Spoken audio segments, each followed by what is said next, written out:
Bienvenue dans Dance Lab, le podcast dynamique et éducatif où la passion de la danse rencontre le monde de l'entrepreneuriat, du bien-être, de la santé mentale et bien plus encore. Des conseils, des histoires, des conversations captivantes avec des experts et des personnalités où recommandations et partage d'expériences enrichissent le quotidien des danseurs et pas que. Je suis Maïwenn Bramoulet, danseuse professionnelle aux multicasquettes, passionnée de danse depuis toute petite, ayant pour objectif de lever les voiles sur les fantasmes et les clichés du métier. En vous partageant toutes les facettes, les difficultés, les richesses et les challenges que ce métier comporte. Si cet épisode t'a plu, n'hésite pas à le partager autour de toi, à me laisser une note et un commentaire sur Spotify ou Apple Podcast. Et si tu souhaites participer au podcast, écris-moi. Aujourd'hui, j'accueille Chris de Almeida, un artiste complet, danseur, comédien, acteur, stand-upper et chorégraphe. Né en banlieue nord de Paris, il se lance dans la danse en 2002 avec une spécialisation en breakdance. Après une formation à l'Académie internationale de la danse, il est repéré par Kamel Wally et se fait connaître dans la Star Academy et divers projets télévisés. Il collabore ensuite avec des artistes de renom comme Rihanna, Matt Pokora, Shaim et travaille sur des premières parties de Destiny Child et Mary J. Blige. Chris apparaît dans plus de 50 clips, dont Bella de Maître Gims, et devient l'image de campagnes publicitaires pour L'Oréal et Chanel. En 2013, il se lance dans la comédie musicale avec Spamalot, puis dans le stand-up. Il joue également dans des films comme Les Nouvelles Aventures d'Aladin et Les Profs 2.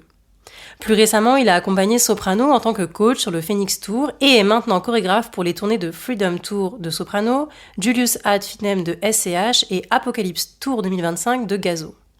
Chris continue de repousser les limites de son art, préparant actuellement son premier one-man show et visant de nouveaux projets au cinéma et à la télévision. Dans cet épisode, Chris nous parlera de son parcours, de ses déclics, de ses rencontres et de ses collaborations. Il nous partagera les leçons tirées de ses projets de grande envergure, les défis liés à la notoriété et à la manière dont il gère la pression dans un milieu aussi compétitif. On explorera également sa capacité à jongler entre la danse, la comédie, le stand-up, la mise en scène et la chorégraphie. Il nous expliquera comment ces différentes disciplines se nourrissent mutuellement et comment il a su évoluer en diversifiant son activité. Chris nous parlera de l'importance de la résilience, du travail acharné face aux doutes et aux échecs et de la place du talent dans la réussite. Enfin, il nous partagera ses aspirations futures et ses conseils pour les personnes qui souhaitent suivre une voie artistique. Salut Chris. Salut Maïwenn. Eh bien écoute, bienvenue dans cet épisode de podcast. Écoute, c'est moi qui te remercie. Très heureuse de t'avoir à mes côtés, en face de moi, pour ce nouvel épisode. Et bien pour commencer, petite question habituelle comme tout le monde, est-ce que tu peux nous parler de ton parcours ? Donc tu as commencé la danse en 2002, ce que j'expliquais dans la présentation. C'est ça. Après une scolarité mouvementée. Qu'est-ce qui t'a poussé à... Ceux qui n'ont pas vu, il a soulevé les sourcils. Après une scolarité donc mouvementée, qu'est-ce qui t'a poussé à tout plaquer, à te consacrer pleinement à ton premier amour, la danse ? Quel a été le déclic, les raisons de ta scolarité ? Enfin voilà, raconte, dis-nous tout. En fait, j'avais commencé la danse 3-4 ans plus tôt, parce que c'était la mode, tout simplement. Là, on parle de vraiment...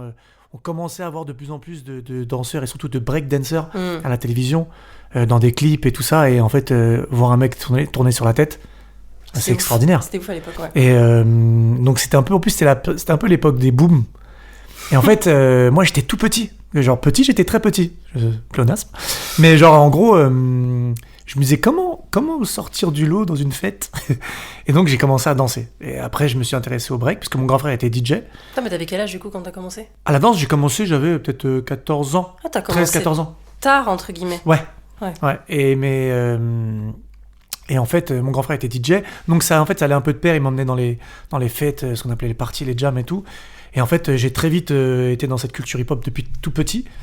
Et comme mon frère était DJ, je me suis dit je peux pas faire la même chose que lui, donc graffeur c'était beaucoup trop dangereux, puis ça coûtait cher les bombes. et j'ai dit il y avait un mec de ma ville qui s'appelait Grégory Elfenor qui dansait dans les 10 commandements, et genre pour moi je le voyais comme un Spider-Man, un vrai super-héros. Les danseurs à l'époque on s'en rend pas compte, mais les danseurs de l'époque c'était les super-héros de ta ville en fait. Le mec il saute sur la main, il tourne sur la tête, c'est pas normal, tu vois. À l'époque c'est un truc qu'on voyait pas du tout, pas comme aujourd'hui avec les réseaux et tout. Et donc je voulais devenir ce super-héros. Et en fait j'ai fait de la danse et j'étais à l'époque donc au lycée, j'avais 16 ans, 15-16 ans, ouais. Et je te raconte donc comment je suis arrivé donc dans le monde directement de la danse vraiment professionnelle. Ouais, vas-y. C'est une histoire de fou. Ton podcast il va durer 7 heures. Je lui ai dit, attendez, pause. Je lui ai dit avant de commencer, ça doit durer 1 heure maximum. Et je lui ai dit, Balek. Alors, en gros, je faisais du break et tout avec mes potes, les mecs les mecs de mon quartier, ils nous voyaient danser derrière le cinéma de Franconville, dédicace. Et ils nous disaient, ah, vous nettoyez le sol? Et nous on disait, on verra un jour. Bon, on les a plus revus. Mais, et donc je me vois, je suis donc en première STT commerce. Ça va pas du tout dans mes études. C'est pas du tout ce que je voulais faire. Je voulais faire je voulais faire de la publicité. Et en fait, comme j'étais nul à l'anglais, à l'écrit, on m'a refusé donc la première littéraire. Donc je me suis retrouvé en STT. C'est commerce, truc pété, quoi. Enfin, et je sais pas du tout où je vais dans ma vie. Et on est genre fin septembre. Et j'ai cours avec un prof qui n'a jamais été, genre en 30 ans de carrière, n'a jamais été en retard. Et là, on est devant la salle. Et le gars est en retard. Et on est comme ça, on attend. Et c'était les débuts un peu des téléphones portables. Et un de mes meilleurs potes m'envoie un texto et me dit, tout de suite maintenant, il y a le casting pour les 10 commandements. Non. Il faut venir à Paris maintenant. Et t'étais en région parisienne? Ouais, je suis en banlieue, Oui. Je suis à côté d'Argenteuil et tout. Et on reçoit ce casting, on nous dit, ouais, il faut être maintenant dans le 16e arrondissement, à l'AID. Casting pour les 10 commandements. Donc je rejoignais Grégory Elfenor, le mec que je voyais comme Spider-Man. Et Yaman aussi, qui étaient vraiment les grandes figures du 95. Et donc, on est comme ça, on se regarde, on fait... Je sèche jamais les cours. Même si j'étais nul à l'école, j'ai jamais séché les cours. Là, on se regarde, on fait...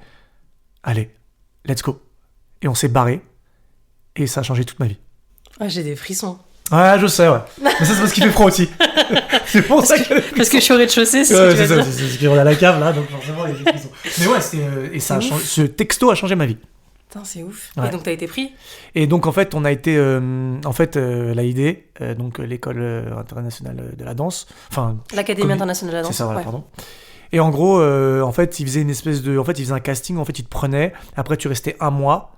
Et en fait, au bout de ces 1 mois, t'étais formé en modern jazz, classique et en contemporain et en hip-hop, bien sûr. Et au bout de ce mois-là, tu étais choisi, en fait. Donc, j'ai dû aller à l'école avec mes parents, parce que je crois que j'avais pas encore 16 ans ou un truc comme ça, pour dire, ouais, je quitte l'école. Ils ont dit quoi, tes parents? Si ton podcast, ça va durer longtemps. Et ça a été dur parce que pour eux, à l'époque, c'était bizarre. Danseur. Ils m'ont jamais vu. Ils m'ont vu toujours faire du break et tout ça, mais devenir danseur, pour eux, c'était bizarre. C'est... Quoi ? C'était pas un métier. C'est pas un métier, c'est pas un métier, c'est pas un truc professionnel, tu vas pas gagner ta vie avec ça. Et puis en plus, c'était pile la période des débuts de Star Academy, des téléréalités. Donc en fait, pour eux, c'était genre un truc bizarre, en fait. Genre, où est-ce qu'il va finir ? Je vais finir en Thaïlande. Une dinguerie. Genre, ils vont plus jamais retrouver leur fils. Et donc en fait, pour eux, tout était bizarre, en fait. Alors que pourtant, je te dis, mes parents sont vraiment très, très ouverts. Et en fait... grâce à ma grande sœur et des amis de mes parents, ils ont dit à mes parents laissez-le essayer, c'est qu'un mois, au pire dans 1 mois ça marche pas, il reprendra l'école. Et en fait ça s'est bien passé, ça s'est très bien passé et en fait Kamel Wally est venu me voir et m'a dit reste dans l'école. Pourtant j'étais nul en danse, je vais te dire la vérité, je faisais un peu de break, je savais faire des petits trucs et tout, mais j'étais pas bon encore à ce moment-là, tu vois. Et il est venu me voir au casting, donc j'ai pas été choisi, mais en fait j'étais dans les derniers. Et genre j'étais dans les derniers blancs. Parce que dans les ICOM, c'était toujours vraiment métissé, il fallait faire un peu égyptien. Donc moi, je suis portugais, mais je suis pas brésilien.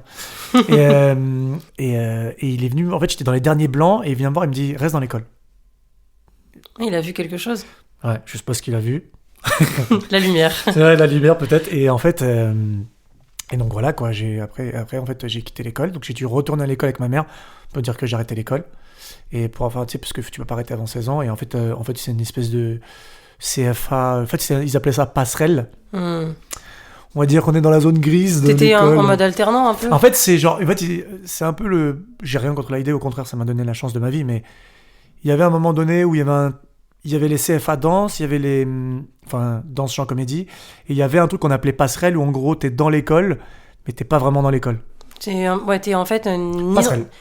C'est un truc où genre en gros tu peux sauter à tout moment, et c'est ce qui nous est arrivé 1 an et demi après. Un an après. Mais ça a quand même cette école-là, elle t'a quand même préparé à devenir un artiste polyvalent, développant ta discipline, ta créativité, ta capacité à travailler en équipe. Ou c'est après? comme c'est un CFA, en fait, en gros, tu fais des castings et t'es pris en tant que ce qu'on appelait à l'époque les stagiaires. Tout ce qu'on dit toujours, d'ailleurs, on prend des stagiaires parce qu'ils coûtent pas cher. Et Allez. et en fait, c'est plus avec la confrontation au monde du travail que t'apprends. En fait, à l'école, on t'apprend juste à être. C'est un peu le triage, un peu. C'est en gros, c'est le moment où en fait on se rend compte de qui est vraiment va rester dans le métier et qui est là juste parce qu'il a pas envie de continuer à l'école. Parce qu'en plus, c'était ce qui était très fort, enfin ce qui était très intéressant, c'est que t'es en totale autonomie. Imagine, t'as 16 ans, tu prends les transports en commun pour la première fois d'Argenteuil c'était à Pigalle, parce qu'en fait il y a une école qui était dans le 16e, rue Boissière à l'époque, et il y a une école qui était à Pigalle, à Blanche. Ah ouais ? Ouais, c'était Blanche, ça s'appelait Cité Véron. Ah, mais il y a toujours la Cité Véron. Bien sûr. Et en fait, nous, tous les stagiaires, ce qu'on appelait les passerelles, c'était à Cité Véron. Ok. Donc, juste derrière le Moulin Rouge. Et donc, Nouveau Monde, Paris, t'arrives, tu vois un monde que t'as jamais connu, tu te retrouves à 16-17 ans en plein quartier Pigalle, à passer des castings, à te dire, oh, il faut que tu traverses Paris, on va prendre le métro, ligne 4. Moi, du fin fond du 95, c'était tout un nouveau monde, tu vois. Donc, t'apprends plutôt à très vite... je vais inventer un mot, t'adultiser. Ouais. Tu vois, à te prendre... parce qu'en fait, c'est toi qui prends les cours, tu peux sécher personne, on va pas te mettre un coup de pression, enfin on va te virer, tout simplement. Tu réussis pas les castings, t'es pas là en cours, ciao. Ouais, puis toi tu savais aussi derrière, t'avais une espèce de, pas de pression, mais que tes parents t'avaient quand même mis à l'amende de, si là ça se passe pas bien, tu repars à... C'est très intéressant ce que tu dis. À l'école. Dans le plus loin dans l'histoire, je raconterai une histoire où mon père un jour me dit, là, justement, après je suis à l'AID pendant 1 an et demi, et mon père, en fait, je trouve plus de casting, il n'y a plus rien, et mon père me dit, T'as 2 mois pour trouver du travail. Si dans 2 mois, tu trouves rien, tu viens avec moi au chantier. Ok. Et genre, il reste 2 semaines. Ouais, sauf que en fait, tu choisis pas les jobs. Enfin, tu décides pas en tant qu'artiste. Oui, il a pas la notion de... Il a pas la notion de... Comment est le milieu. Tu vois, pour un daron blédard, c'est genre... faut travailler. Caralho. Tu gagnes pas d'argent. Et donc... Et en gros, il m'a dit, t'as 2 mois. Et en fait, genre, il me reste 2 semaines. Et vraiment, je suis avec mon ref Kamel, que tu connais bien, Kamel Yeux Bleus, sur le réseau, sur TikTok. Et qui est mon ref depuis toujours, qui a commencé avec moi, justement, dans ma ville. Et en fait, qui, justement, est l'instigateur de viens, on va faire ce casting. C'est grâce à lui. Okay. Tout ça, en partie. Et en gros, 2 semaines avant que mon père me mette le collier, je passe le casting qui change ma vie. C'était la tournée Energy Party Tour. Ok. C'était les premières, c'était Miko et... je crois que c'était Miko et donc les glaces et Energy. Et en gros, Kamel Wally fait un casting sur 5000 participants dans toute la France. Casting ouvert à tout le monde. Ils ont choisi Suite.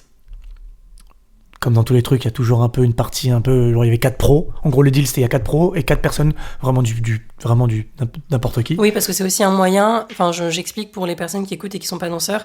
C'est aussi un moyen pour ceux qui sont, entre guillemets, stagiaires, alternants, on va dire ça, de arriver dans le milieu et d'apprendre aussi en étant avec des professionnels. C'est ça, exactement. Et en plus, ce que je t'ai pas dit, c'est que je me suis fait virer de l'AID, genre 3 mois avant.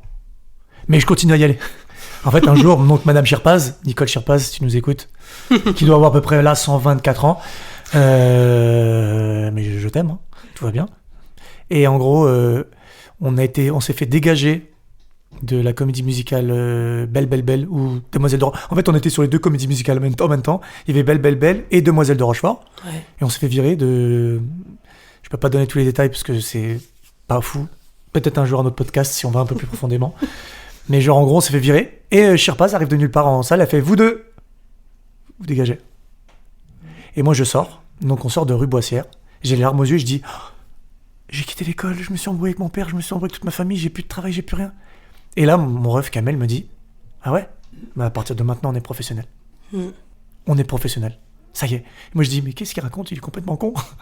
Et oui. En fait, non, et je te jure. Et après, mon père m'a dit, ouais, t'as 3 mois. Donc, on continue à prendre les cours en cachette. Parce que on nous laissait prendre les cours en cachette. En vrai, c'est smart. Non, mais parce que t'aurais pu te dire, je fais plus rien, je vais faire autre chose. Non, mais t'as persévéré. C'est ça, il m'a dit, maintenant on est professionnel. Et tu vois, les gens ils pensent que genre quand t'es stagiaire ou quand t'es pas pro, tout d'un coup, il y a un job qui fait que tu valides être pro. Non, c'est toi, à partir du moment où tu dis, je conscientise le fait que maintenant je suis professionnel, je vais me comporter en professionnel. Et il m'a dit, maintenant on est pro. Et 2 mois après, j'ai eu ce casting. Et donc sur 5000 personnes en France, ils en choisissaient 4. Et j'ai été pris. Bravo. Voilà. Et à partir de là, je me suis plus arrêté. Ligne droite. Ligne droite. Enfin, ligne droite, attention. Ligne droite, ligne droite, cabossée. Chez les artistes, les lignes droites, c'est des grands 8. Avec des sorties de route, ouais, tu vois. Space Mountain. Ouais, voilà, faut aussi continuer à passer. Des vraies sorties de route, oui, bien sûr. Oui, faut continuer à passer des castings. En fait, faut pas croire que parce que tu t'es fait un petit réseau, c'est acquis, tu vois. Il y a toujours des nouveaux qui arrivent derrière et qui viennent prendre ta place, mais qui juste viennent prendre leur place. Ça, c'est important de le préciser, je le précise, que moi j'en ai marre qu'on croit que parce qu'il y a des nouveaux, on vient prendre ta place. Non, il y a de la place pour tout le monde, il y a de la lumière pour tout le monde. Mais voilà, faut toujours se former parce que derrière, il y a une relève et c'est normal, tu vois. C'est faut aussi que ça tourne, quoi. Mais moi, j'ai toujours dit, même aux autres danseurs, je disais toujours, venez prendre ma place. Je serai là, hein. Vous allez vous confronter à moi, tu vois, mais pas dans un truc de défi, mais moi-même, justement, à la fin de cette tournée. Donc je fais la tournée, ça se passe très bien et tout. Et après, t'es dans le monde pro, en fait, t'es payé, t'as été payé. Et après, plus rien. Et en fait, sur la tournée, donc, je me suis bien débrouillé.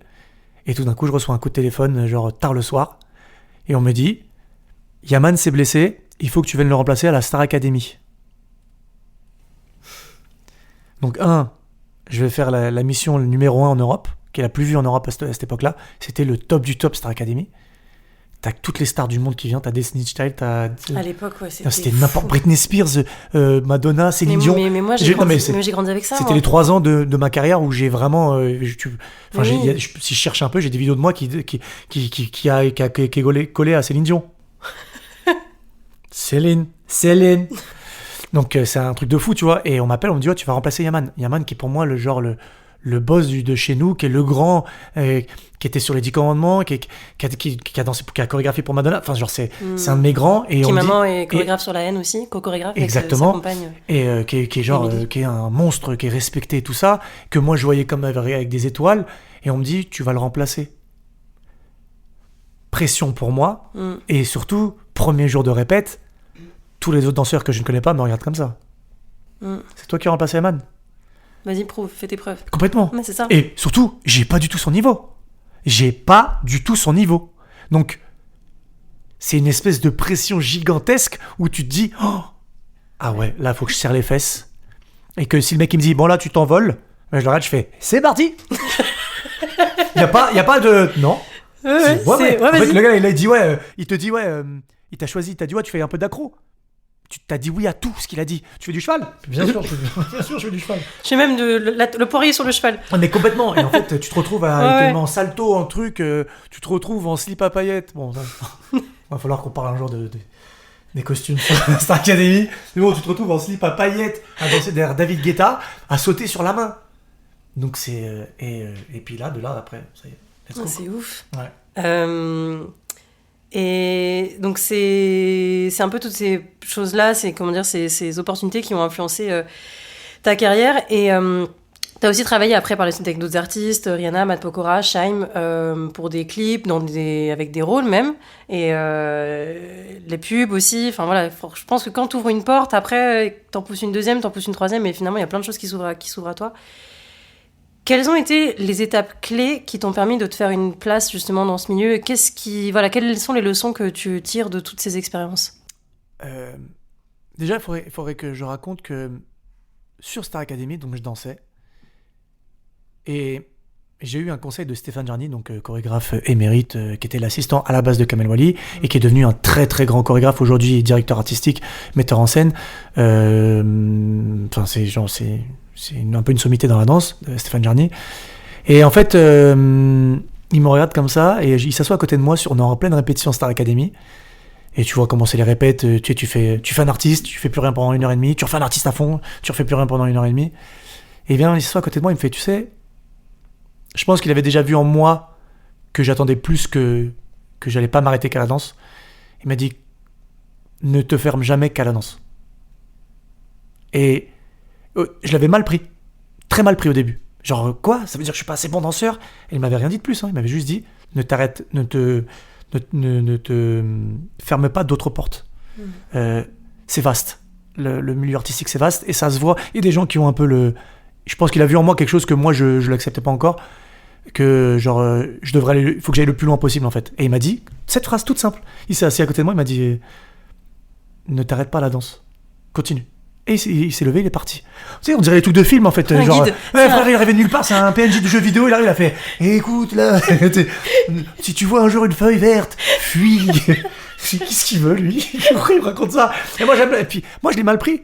Vraiment, et c'est pas le seul. Hein. Oui, mais parce qu'à l'époque aussi, je pense que la pluridisciplinarité, c'était pas quelque chose qui était entre guillemets bien vu. Tu vois, Nathalie Lucas, qui est un peu de la même époque que toi, Ah ouais. elle m'expliquait que à l'époque, il y avait les commerciaux, les hip-hop d'un côté, les classiques de l'autre. Tu vois, c'était très. Il y avait les danseurs compagnie. Il y avait même voilà. dans les hip-hop, il y avait les danseurs de compagnie qui faisaient que des compagnies. Alors, imagine déjà juste dans la danse. Il y avait déjà ça. Alors, si toi en plus tu voulais être acteur, être machin, être truc, être bidon, on allait te dire mais qu'est-ce que tu fais? Donc c'est normal, je pense aussi que tu l'aies entre guillemets mal pris parce que à l'époque le mindset était pas le même aussi qu'aujourd'hui. Mais parce que aussi surtout, moi je l'avais pris aussi un peu comme genre, je l'ai pris comme t'es pas assez bon pour la danse, tu feras pas carrière là-dedans, prends une tangente. Et en fait j'ai pas compris ce qu'il m'avait dit. Parce que lui-même, j'ai vu aussi, tu vois, comment il a évolué dans sa carrière, comme j'ai vu d'autres chorégraphes ou d'autres danseurs évoluer dans leur carrière. Et je pense que c'est juste parce que j'ai pas écouté. Tu vois, c'est quand on écoute avec les yeux quand on écoute avec les oreilles et pas avec le cœur. Et je pense que après il aurait pu aussi m'expliquer aussi. Genre, développe. ok, Père Fouras.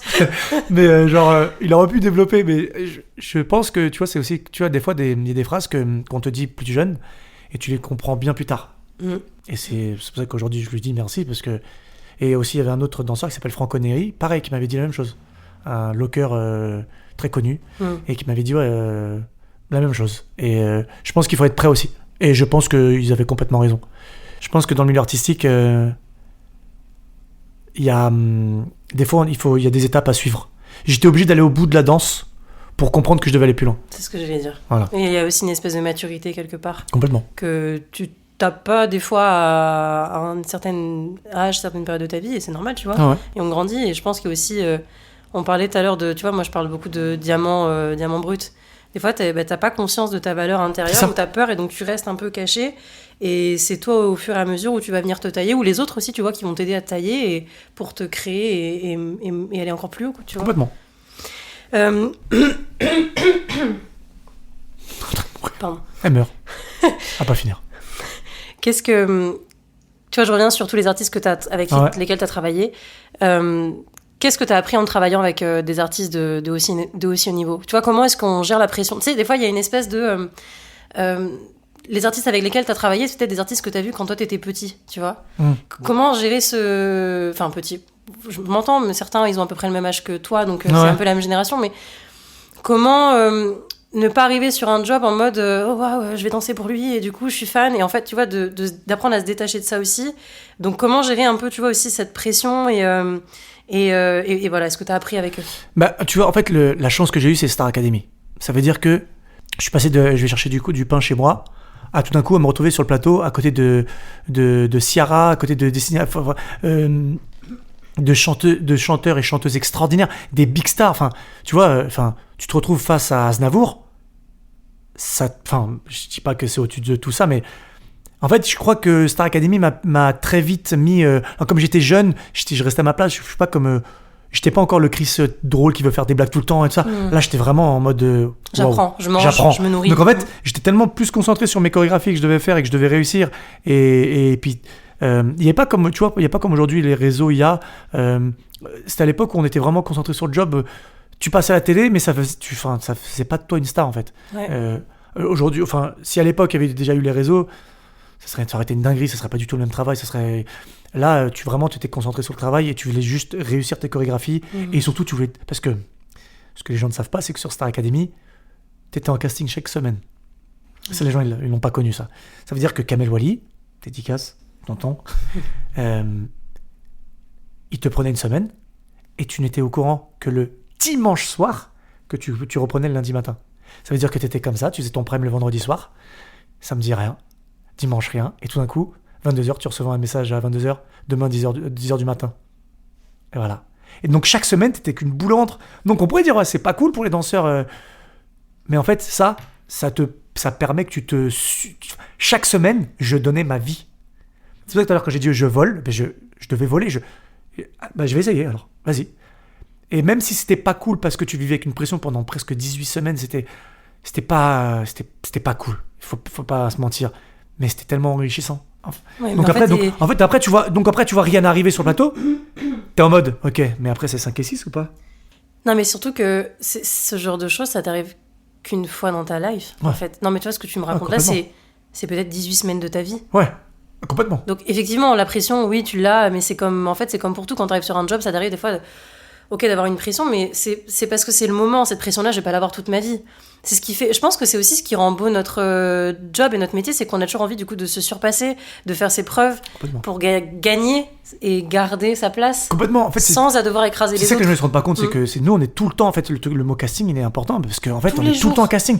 T'es en casting quand t'as fait le casting, mais t'es en casting quand t'es en répétition, t'es en casting quand tu fais le show, t'es en casting quand les gens, par exemple le chorégraphe, te voit parler avec les producteurs ou te voit parler des trucs, il voit comment tu parles, comment tu te fais respecter, comment les autres danseurs te regardent, comment, tu vois, il y a plein de trucs de socialisation où genre t'es tout le temps en fait en casting en fait. Et en fait, Star Academy en fait, m'a mis le pied à l'étrier. Et il y a aussi un truc important, c'est que j'ai jamais été fan de quelqu'un, d'un artiste, en fait, tu vois. J'ai jamais eu de poster dans ma chambre tu vois. Donc, ce qui fait que, donc, en fait, quand tu te retrouves face à Madonna, T'es détaché. t'es plus en train de te dire, ok, dans la chorégraphie, à un moment donné, je crois que je dois la toucher, je dois la porter. C'est plus ça, tu te dis plutôt, faut pas que je rate. Je fais tomber Madonna. Je vois Kamel, le regard de Kamel là-bas qui me regarde et qui fait. Tu sais que dimanche, il n'y aura pas de texto. Ouais. Tu vois, c'est à ça que tu penses. Tu dis, t'es en dépendance, tu te dis, en fait, je veux juste réussir, je veux juste faire toute ma semaine et faire toutes les semaines et finir mon job et dire. Moi, désolé si je vais dans tous les sens, mais Non, je disais toujours une phrase quand on me disait, ouais, toi, tu veux devenir quoi dans la danse? À l'époque, je disais toujours, je veux devenir indispensable. C'était le mot que je disais tout le temps. Je veux devenir indispensable. Je veux que le chorégraphe, quand ils disent, ok, donc j'ai besoin de tel danseur, Chris, bah oui. Tu vois, ce truc-là, peut-être c'est un truc égocentrique un peu, c'est vrai, j'accepte. Mais genre, je me disais, c'est ça que je voulais être. Je voulais que quand le mec ou le directeur, ils disent, ouais, ok, on réfléchit aux danseurs, j'ai besoin de ça, bah Chris. Bon, mais ça pour ce rôle-là, bah c'est Chris. Ah, ouais, je pense que c'est une bonne stratégie. Tu vois, je voulais devenir indispensable. Ouais. Je voulais que le mec, quand on dise pas, je voulais que les chorégraphes, quand ils travaillent, ils se disent, ouais, bon, bah déjà, alors dans l'équipe, pour les garçons, je prends Chris, appelle-le, voir s'il est dispo. Tu vois, c'est ça que je voulais. Aujourd'hui, c'est différent. Oui, parce que t'as fait entre guillemets tes preuves et tu vas vers d'autres Oui, même, choses. tu es même dans la comédie ou même dans le truc, c'est pas ce que je veux en fait. Aujourd'hui, c'est plus. Aujourd'hui que je suis dans d'autres. Schéma de pensée. Exactement. Je me dis plus genre. Je crois que c'est juste, je veux être. C'est ça que je veux.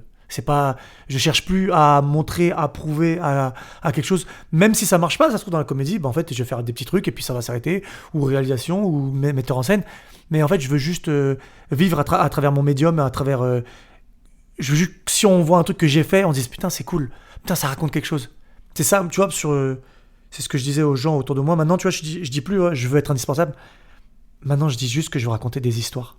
C'est ce que j'aime, que ce soit à travers l'humour, que ce soit à travers la comédie, que ce soit à travers le stand-up, que ce soit à travers la danse. Et je veux que quand les gens ils voient des pièces de ce que je fais ou de mon art, ils disent ah, ça raconte quelque chose. Et ça défonce. Mais bien sûr, parce que de toute façon, les gens vont se rattacher à ça et vont s'identifier. Et le storytelling, c'est ce qui est le plus important à l'heure d'aujourd'hui. En fait, si tu remarques bien, on est tous des narrateurs. Bien sûr. Il y en a qui narrent leurs histoires avec la danse, il y en a qui le narrent en racontant, il y en a qui font de la comédie, il y en a qui font des petits sketchs, il y en a qui font des vidéos où ils interviewent des danseurs. On raconte tous une histoire, c'est comment tu vas la raconter. Exactement. Rajouter son petit ingrédient. Voilà. Poivre et sel. Je parlais pas de tes cheveux. Oh, je suis mal. Comment t'as vécu, toi, le passage, entre guillemets, de l'ombre à la lumière? Et l'inverse aussi. Ouais, bien sûr. Parce qu'il y a que ça aussi, ça, on n'en parle pas beaucoup, mais... Eh ben, tu sais quoi, de l'ombre à la lumière, je l'ai vécu plus... Ah, tu voulais finir une phrase? Non, pardon. De l'ombre à la lumière, ça s'est très bien passé parce que c'était vraiment, je dis, c'est pas la même période qu'aujourd'hui. Aujourd'hui, je pense que c'est plus dur pour un danseur parce qu'il est toujours confronté. Quand j'ai vu que tu as interviewé mon ref Gaël. Oui. Vous avez beaucoup parlé des réseaux, j'ai vu cette partie. Et en fait, c'est vrai, c'était complètement différent. Aujourd'hui, il y a des chorégraphes, il y a des danseurs, où il y a des gens qui sont choisis parce qu'ils ont pas mal de followers. Mais là, je le vois encore plus dans la comédie. Il y a des comédiens qui sont choisis parce qu'ils ont 200K. Ouais. Et en fait...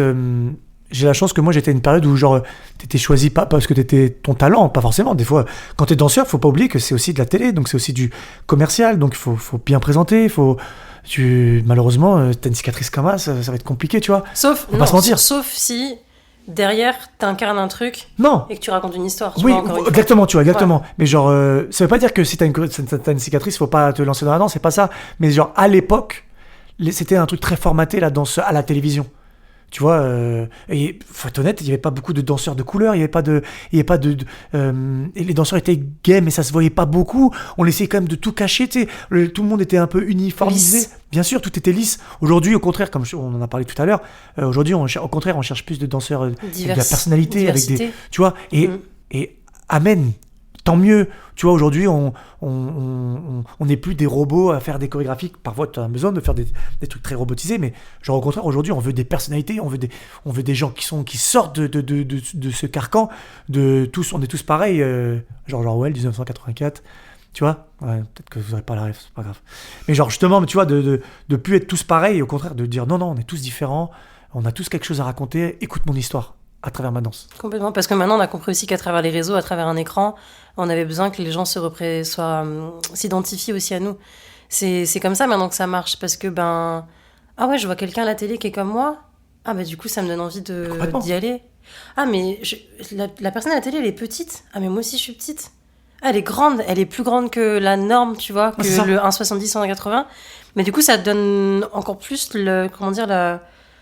la chance à tout le monde et avoir envie de se surpasser et de se dire, en fait, moi aussi, je peux y arriver. Oh, complètement. En fait, c'est ça qui est très intéressant dans la danse. C'est que, genre, moi, il y a un truc que je dis souvent, c'est que c'est pour ça que j'aime le breakdance. C'est que dans le breakdance, en battle, dans les groupes parfois de battle, des fois, il y avait des filles. Des fois, il y a, même encore aujourd'hui, il n'y a pas de mix, c'est mixte. C'est mixte. Parce qu'il y a un TE à la fin. Il y a des filles et il y a des mecs en handicap. Genre junior. Enfin, je sais pas si les gens ils se rendent compte. En fait, on parle de JO, de Jeux Olympiques, de fraternité. Il y a les JO et il y a les Jeux Paralympiques. Il n'y a pas ça dans le breakdance. Dans le breakdance, t'as pas de bras, tu te débrouilles. Tu vas danser sans bras et tu vas t'en sortir et tu vas créer ta danse, tu vas créer tes mouvements. Et c'est ça que j'aime. Dans aucun sport, il y a ça. Après, nous, c'est pas un sport, en vrai, c'est un débat. On va pas toucher à ça, parce que sinon, ça va piquer. Mais genre, tu vois, dans le sens où c'est extraordinaire, tu vois, à un moment donné, il y a plein de danseurs qui sont en béquille, ils arrivent au battle, ils balancent ses béquilles, il fait le passage de l'année, tout le monde crie, point. Il y a une meuf, elle arrive, elle fait un passage qui défonce, elle défonce, point. Et c'est ça que j'ai aimé. C'est ça que j'aime. Et aujourd'hui, on a maintenant aussi ça dans la danse... Dans les pubs où tu vois des gens de couleur, enfin on voit des gens d'autres sexes, d'autres genres. La Fashion Week. Tu vois, la Fashion Week, tu vois. Enfin, ça y est, en fait, le monde devient enfin ce qu'il aurait dû être depuis longtemps. Même si on est encore loin, je trouve. Parce qu'il y a encore, j'ai l'impression, des quotas, entre guillemets, à respecter. Je sais pas. Tu vois, non, mais je pense que moi, je trouve que ce qui est dangereux toujours, c'est toujours d'aller dans les extrêmes. Tu vois, d'avoir un extrême et d'aller à l'opposé. Je pense qu'il faut être...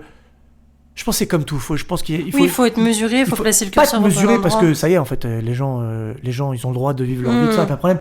Je pense que aussi, même dans ce concept de danseur avec personnalité, il ne faut jamais oublier qu'on est au service de quelque chose. Ouais. On danse sur une musique, pour un artiste.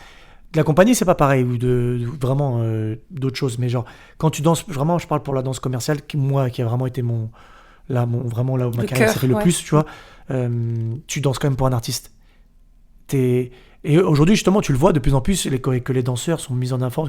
Tu me disais tout à l'heure sur ta comédie musicale, que justement, carrément, vous passez devant les chanteurs, devant le truc. Et c'est ça, tu vois. Mais on n'oublie pas, on est là pour une chorégraphie, on est là pour exprimer, raconter une histoire. Donc ta personnalité ne doit pas dépasser l'histoire. Qu'est-ce que tu racontes ? C'est là que le metteur en scène et le chorégraphe te disent, voilà, par exemple, là, vous êtes des lutins de la forêt. Bon, ok. N'oublie pas que t'as beau avoir ta personnalité, t'es un lutin de la forêt. Exactement. Il faut aussi une unité. En l'occurrence, les lutins de Noël. Dédicace, private joke. Parce que je l'ai fait travailler en lutin. On m'a fait bosser en lutin et j'ai fini à l'hôpital. Non, c'est pas vrai. Si. Pour la petite histoire, il s'est fait une hernie en faisant une petite répète dans le couloir avant de monter sur la balance. Sur le plateau. Et d'ailleurs, Je tombais par terre. Mais du coup, c'était entre guillemets intéressant, mais pas dans le sens où tu tombes par terre, mais pour moi, de me dire, ok, comment je gère la situation ? Bah là. J'ai serré les dents. Et non, toi, non, mais parce que si tu Oui, m'as en dit, fait, tu m'as dit que tu ce pouvais que le faire, Ouais, mais ouais. si tu pouvais pas le faire, il fallait là en 2 minutes faire tous les placements. Les collants t'auraient très bien allé. J'aurais fait les porter et tout. Ouais. Ah oui, c'est vrai. Non, mais le pire, c'est que voilà, je suis jusqu'au bout. J'ai serré les dents. Je me souviens de ce job, mais ouais. Mais ça fait partie un peu de, tu vois, comme tu dis, pour revenir à l'ombre et à la lumière, tu vois, bah, tu vois, c'était un petit job cool à la mairie du 17e, un truc comme ça. Bah, c'est ça qui. Le but dans une carrière de danseur et d'artiste au sens général, tu vas faire que aller dans la lumière, aller dans l'ombre, aller dans la lumière, aller dans l'ombre. Et au début, ça te fait très mal. Et c'est pour ça que je pense que les réseaux, malheureusement, ça donne encore plus du dire, ouais, mais pourquoi je danse, je passe dans tel clip et tout ça, mes followers ils montent pas. Ou alors tout d'un coup tu vas faire des trucs intéressants et tu vas monter de fou et tu vas avoir une cote extraordinaire alors que toi au fond de toi tu sais que ce que tu proposes actuellement c'est pas toi encore, c'est pas ton maximum ou c'est pas ce que vraiment tu veux exprimer, ou justement tu vas devenir coté pour un truc que tu kiffes pas plus que ça. Je sais pas, tout d'un coup tu vas faire une chorégraphie, je sais pas, je vais dire un truc tout bidon, mais d'un coup toi t'es une danseuse, t'aimes trop le moderne, puis tout d'un coup tu fais une choré heels, mais c'est juste comme ça. Imagine tout d'un coup ta choré elle monte de fou.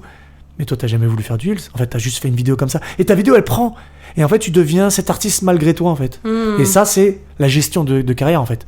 Est-ce que t'es prête à faire une croix sur ce que t'aimes vraiment, le moderne, et parce que tu vois que le heels prend et que tu vas faire que du heels, et que c'est ça qui a marché avec toi? Tu vois, c'est ça, en fait. C'est un peu aussi de l'étude de marché, en vrai.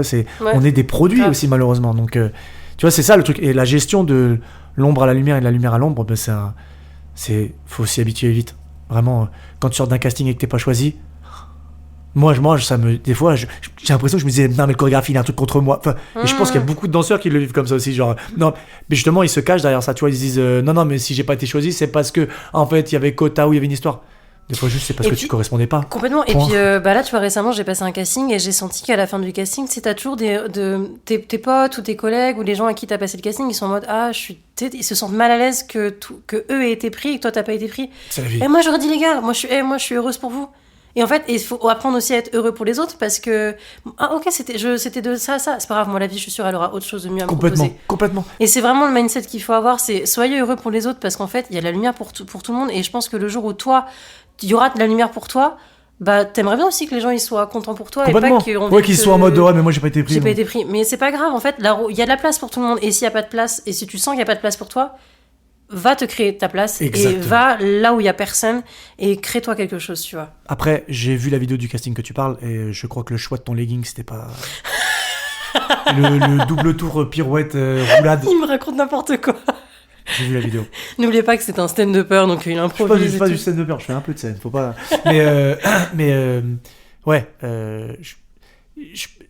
Moi j'ai toujours été très heureux pour mes potes quand ils étaient choisis, et j'ai toujours été triste pour moi parce que genre le problème quand t'es un peu sensible, je suis un mec un peu sensible, et je remettais toute ma vie en question. Je me rappellerai d'un casting à Los Angeles pour un film. Je crois que tu m'en as parlé. C'est vrai ? Je crois. Et en fait, je suis dans la voiture et donc je suis avec mes refs Zouir, breaker, qui était sur Matt Pokora, danseur, un tueur, et mon ref Kamel, et ils sont tous les deux choisis.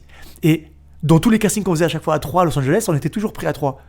Et là, alors que c'était genre il y avait la chorégraphie, je l'avais déboîté, je crois que je me rate, ou genre j'ai un trou de mémoire, et genre je me rate complètement, et je suis pas pris, et point, j'ai pas été choisi. Et vraiment, j'étais content pour eux, mais moi, j'étais détruit de l'intérieur. Et en fait, c'était très compliqué pour moi d'être content pour mes refs qui étaient choisis pour un film. Ils n'avaient pas la green card, ils n'ont pas fait le film. Mais en plus, je crois que c'était la mode où c'était que les films de danse, genre Street Dancer 5. Oni, Sexy Dance. Et genre, c'était des trucs qui pouvaient changer ta vie. Enfin, on est à Los Angeles. Enfin, ta vie, demain, tu peux être dans Jurassic Park. Tu vois, alors que t'étais juste en train de tourner sur la tête dans un film. Non, mais vraiment, tu vois, on est à Los Angeles. Et là, j'ai pas été choisi et je suis à l'arrière de la voiture. On est comme ça, on roule. Le chemin était long. Et vraiment, je vais être honnête, je pleurais. Ouais. Et je pleurais pas parce que genre, truc, je me disais, putain, je suis nul. Je remettais toute ma vie, genre, je vais me raser les sourcils. Je vais me couper des doigts. Tu vois, qu'est-ce que j'ai raté? Et pourquoi je rate ça? Pourquoi je suis mauvais et tout ça? Déjà, t'es à Los Angeles, donc quand tu fais un casting, t'es pas face à 500 personnes, t'es face à 4000. Ouais. Pour chaque casting, même le truc le plus pété, t'as 3 millions de personnes. Mais parce C'est qu'ils des ont gens pas qui les sont mêmes, talentueux de fou. Là-bas, ça triche pas. Les gens, ils sont trop forts. Il y a vraiment, t'as à côté d'un mec de 14 ans qui fait la chorégraphie et sur le 5 et 6, vous faites le step que vous voulez, faites un freestyle. Le mec à côté de toi, il a fait flip salto. Et toi, t'as juste refermé ta veste parce que t'avais froid. Et en fait, tu vois, tu te retrouves. C'est ça qui est. Les gens ne se rendent pas compte aussi en France. Ça, c'est bien un truc, si je peux dire aux danseurs. C'est bien d'aller se confronter justement à la grosse industrie. Tu vas à Los Angeles, c'était un peu.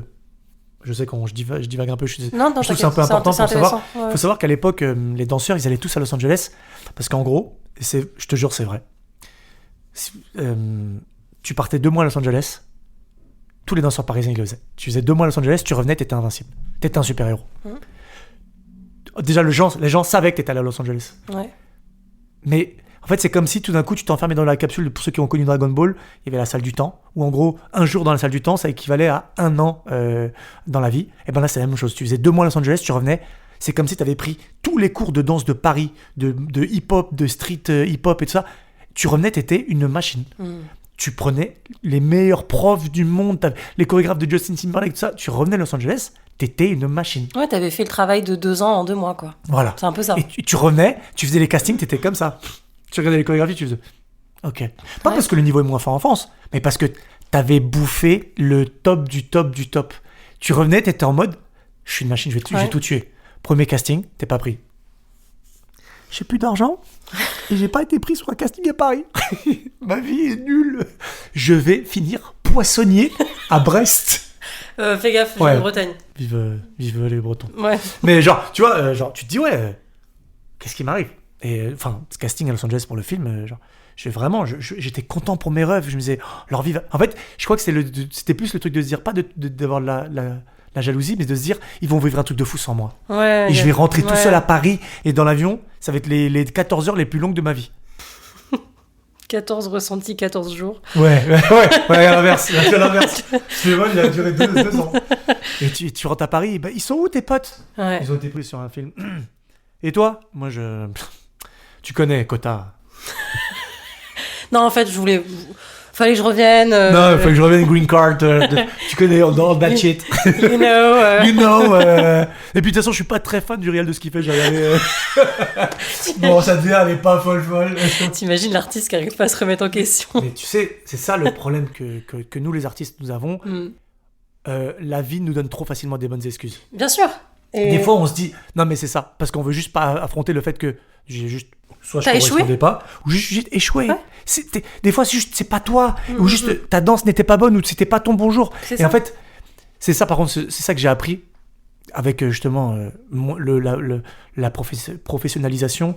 C'est plutôt que juste de bien savoir me comporter, d'être pro, c'est genre tu vas tomber 1000 fois.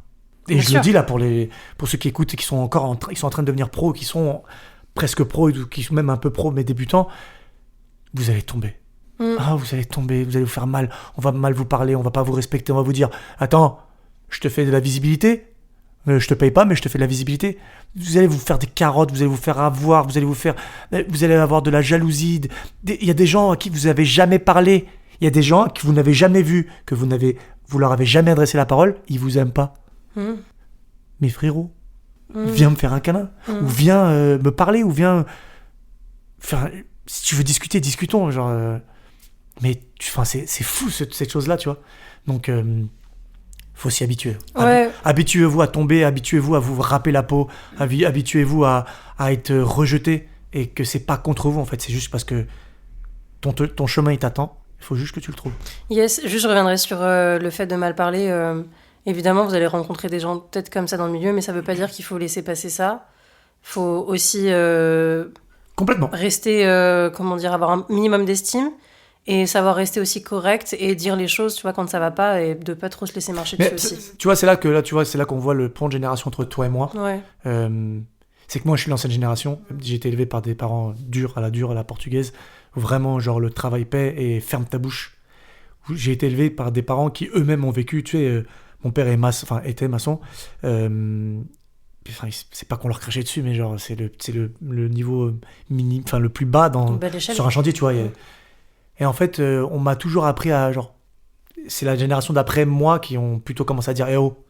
Et c'est vrai que moi, j'ai été élevé dans le « je vais fermer ma bouche, je vais subir », c'est vrai, hein, et je vais le prouver par mon travail. Et je crois qu'il faut juste faire attention justement à... C'est bien de se faire respecter, c'est très important. Il faut jamais trop... Il y a des choses aujourd'hui dire « stop ». Mais après, c'est vrai que comme en étant un garçon, j'ai moins subi, ça se trouve, certaines personnes dans le milieu, dans le milieu artistique. Et des fois, tu regardes quelqu'un, tu fais « Par contre, tu vas pas me parler comme ça ». Bien sûr, c'est pour ça que je dis qu'il faut rester correct aussi. Intègre, c'est-à-dire que fidèle à ses principes aussi. C'est pas parce que quelqu'un t'a mal parlé que tu dois aussi mal lui parler. Courber les chines et... Voilà, juste dire par contre, en fait... Ouais, complètement. Mais c'est vrai que moi, j'ai vraiment été de cette génération où genre... tu me parles mal ? Ok. Je vais te prouver... Je vais gagner ton respect. Mais je pense que justement, on peut garder toujours le truc de personne me parle mal, mais il faut pas perdre l'esprit aussi. Je vais prouver par mon travail et par ma pugnacité, ma précision, par ma parce que c'est des tests aussi. Les anciens, si vous regardez cette vidéo, ils savent de quoi je parle. Tu te faisais terminer. Quand le chorégraphe il t'adresse la parole, t'étais en panique. Parce que ça parlait mal et vite et t'avais pas le droit de dire ça, je sais pas faire ça. Tu disais à ton chorégraphe, mais à qui tu parles là ? Il t'aurait fait, allez, prends la porte. Non, mais bien sûr. Donc tu vois, aujourd'hui, je pense que des chorégraphes qui ont ce style pourraient pas travailler. Très compliqué. Aujourd'hui, je le vois bien. Tu parles mal. Aujourd'hui, un danseur va faire pardon. On est aujourd'hui dans une nouvelle génération. On se laisse plus faire et c'est tant mieux. Parce qu'en fait, tu peux atteindre, moi qui aujourd'hui fais aussi un peu le travail de chorégraphe, tu peux avoir quelque chose de quelqu'un sans l'insulter, sans mal lui parler, sans lui manquer de respect. Tu peux le dire avec gentillesse, tu peux le dire avec fermeté. Bien sûr. J'ai besoin de ça. Là, t'es pas carré. Ça fait 3 fois que je te dis que le step, c'est 7 et 8. Mais... Non, mais ça, c'est normal. Il faut aussi savoir recadrer ses voilà. artistes. Bien sûr. Mais t'as pas obligé de... Moi, ça m'a toujours... Avant de devenir chorégraphe, je me suis toujours dit... Je veux pas être ce chorégraphe qui prend la pression et se vide sur ses danseurs. C'est un truc que je déteste. Et je l'ai vécu des centaines de milliers de fois, vraiment. Des chorégraphes qui se prennent une pression par la prod, qui retournent vers ses danseurs et qui met une pression, en fait, juste parce qu'il s'est mangé un coup de pression et qu'en fait, il dit, bon, non. Si t'avais fait ton travail correctement ou si tu savais toi aussi te faire respecter, t'aurais pas besoin de nous mettre un coup de pression. C'est pas parce que le temps imparti est court ou que les répétitions se sont pas passées comme il fallait que maintenant tu vas nous crier dessus. Yes, moi je suis d'accord. Et puis aussi ça permet de comprendre qu'en tant que danseur, des fois t'as pas toutes les les clés et les informations qu'un chorégraphe il a. Et quand un chorégraphe il arrive et te dit on change, on fait ci, on fait ça, c'est que derrière il y a une demande et que faut la respecter aussi, tu vois.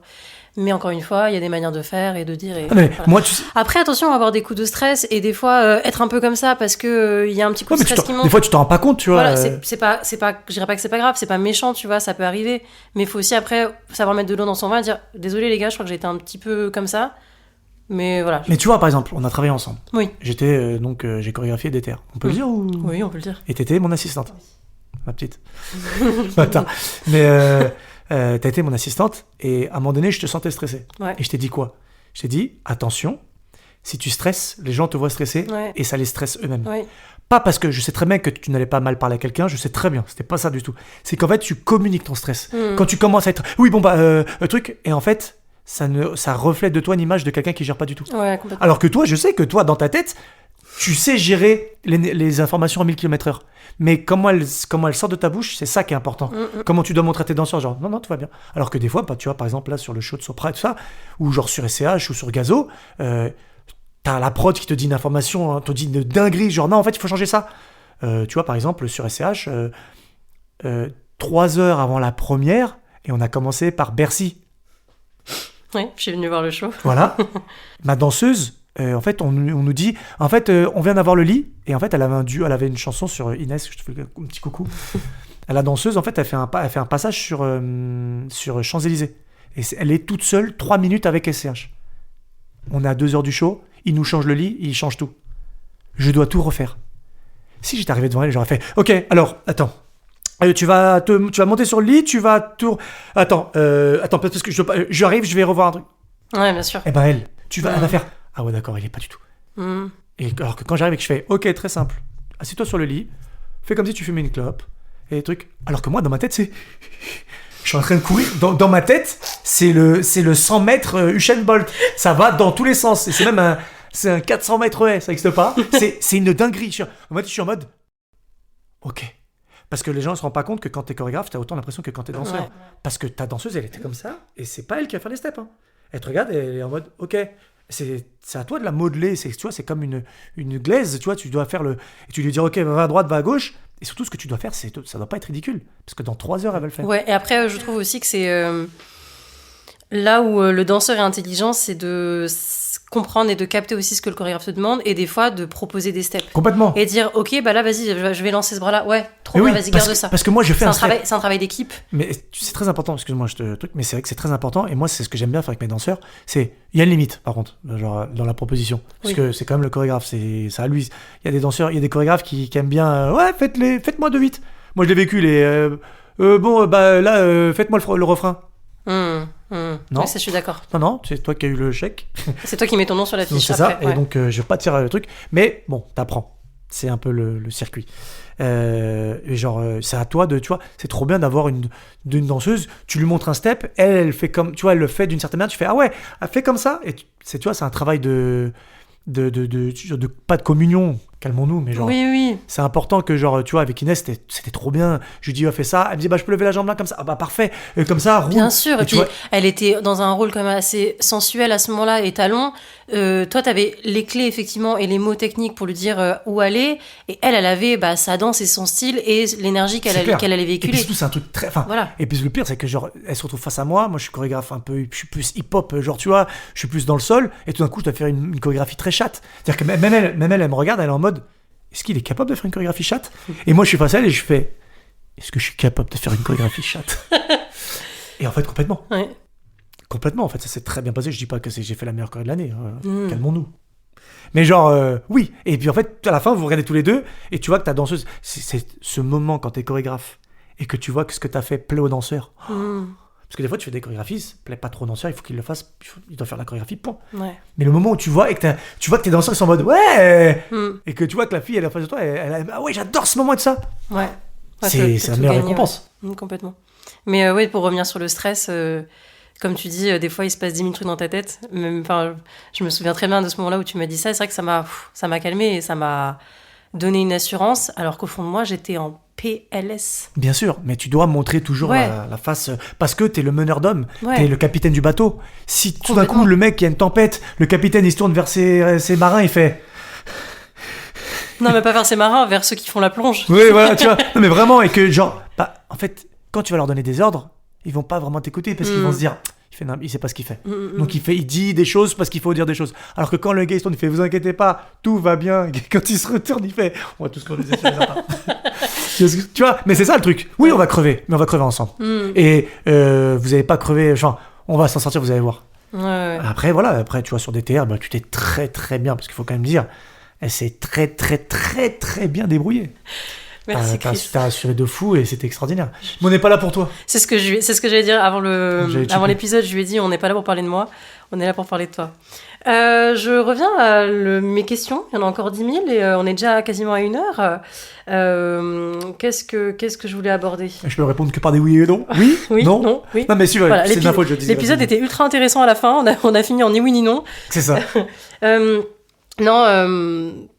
Comment je voulais venir vers comment toi tu gères les moments de doute et de frustration? J'aimerais te dire, ça va super, pas vrai.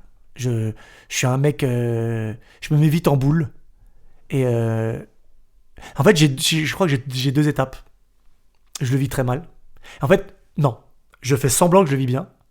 Après tout mon corps me dit non tu le vis très mal, donc je l'accepte. Je le vis mal un peu, je me mets un peu en boule dans le noir. Et après, il y a toujours, c'est ça qui est le moment le plus important, c'est le moment où je dis, allez, stop. Qu'est-ce que je dois faire? Et en fait, la chance que j'ai, c'est que j'ai beaucoup d'imagination. Et donc, en fait, et je suis bien entouré. J'ai, tu vois, mes refs, tu vois, je me suis entouré de toi, mon ref Kamel qui est toujours là.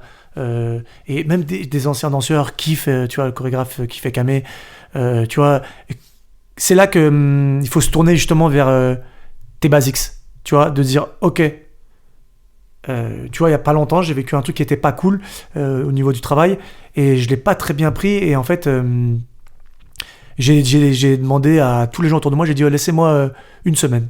Une semaine, c'est énorme, tu vois. Mais j'ai eu besoin d'une semaine pour dire ok, qu'est-ce que j'ai mal fait. Je pense que l'auto-analyse, c'est très important de se dire qu'est-ce que j'ai mal fait, qu'est-ce qui a pas marché, est-ce que c'est vraiment de ma faute, est-ce que c'est moi le problème. Et en fait, à la fin, tu fais en fait, effectivement, c'était pas que moi le problème, c'était moi le problème parce qu'il y a eu ça que j'aurais dû régler avant. Et en fait, j'aimerais dire que ça se passe trop bien, mais en fait, je pense que le plus important, tomber même le plus bas possible, c'est pas grave, tant que tu te relèves. Et c'est ça le plus important, c'est qu'à la fin, je dis toujours, ok, je dois faire ça. Ok, je vais faire ça. Et puis des fois, tu fais juste des coups de poker, tu vois, tu te dis, je vais tenter ça. Et puis tu te retrouves face à l'artiste et tu dis, je sais que tu m'avais demandé de faire cette chorégraphie et je te propose ça. Et tu regardes, et tu vois la chorégraphie, tout le monde te regarde, t'as le producteur de la tournée, t'as le chanteur, t'as tout, et tout le monde regarde, et tu vois rien sur le visage, et tu fais merde. Et tu doutes, donc tu remets toute ta vie, je vais me couper des doigts, je vais finir marin, on va terminer tout ça. Et puis en fait, à la fin, ils disent cool, très bien, j'adore, c'est pas du tout ce qu'on t'avait demandé. Et let's go. Puis après, il y a des fois aussi, t'as le mec qui fait c'est nul, et il faut l'accepter. Ok. Et c'est là, tu vois, c'est là que c'est important, justement, dans les moments de doute, c'est de se tourner vers... le problème, c'est que des fois, on nous dit, par exemple, tu vas apprendre une remarque, et en fait, on s'arrête juste à la remarque, et on le prend que dans l'ego. On dit, par exemple, ça, je suis pas trop fan de cette chorégraphie. Et des fois, il faut juste aller voir l'artiste et dire, c'est quoi que toi t'attendais ? Tu voulais quoi, toi ? Tu voulais t'imaginer ça comment ? Ouais, qu'est-ce que t'aimerais ? Tu vois ? Et parce que juste parfois, on se dit juste... Ou genre, par exemple, le DA qui te dit, ouais, je suis pas fan de ça. Des fois, tu vas dire au DA, t'attendais quoi ? Lui-même ne sait pas. Lui-même ne sait pas. Donc, en fait, c'est là qu'on est dans le truc flou de... Mais qu'est-ce qu'on fait, là ? Que l'ulcère, il secret. C'est ça, tu vois, t'as raison. Ouais. Mais genre, des fois, lui-même, il le sait pas, tu vois. Bien sûr. Mais des fois, juste s'arrêter et se dire, toi, t'aimais quoi ? Qu'est-ce que... Et c'est ça que, justement, j'ai appris, tu vois, là, avec tous les trucs tous les shows que j'ai chorégraphiés, là, ces derniers temps, ça, c'est ça que j'ai appris. C'est très important d'aller parler aux gens et de dire tu voulais quoi, t'attendais quoi. Tu vois, par exemple, quand on a fait DTR, j'avais monté des trucs et après j'allais parler aux streamers, aux influenceurs. Je disais toi je t'ai fait ça, mais toi tu voulais quoi ? Je vais te le montrer une fois et dis-moi si ça te plaît. Est-ce que t'attendais autre chose ? Et après tu parles avec la personne, elle te dit en fait moi je voulais un truc un peu plus guerrier, ok. Et c'est là que tu vois que, en fait, de ce doute-là, t'en crées quelque chose de, une force créatrice où tu te retrouves et ça y est. Mais ça veut pas dire pour autant que tu réussiras. Mais au moins, tu repars dans la bonne direction. Yes. Et pour toi, quel rôle la patience et la résilience ont-elles joué dans ton parcours ? Tu vois, surtout quand il s'agit de sortir de sa zone de confort. Par exemple, le stand-up, la comédie, tu vois, d'autres choses que la danse. La patience, je suis pas quelqu'un de patient. Je suis patient par la force des choses parce que j'ai pas le choix, mais je suis pas patient, c'est pas vrai. Par contre la résilience, ça ouais. Après tu vois, ça m'arrivait de faire justement une scène stand-up, de m'être complètement raté et je suis pas remonté sur scène depuis 2 ans.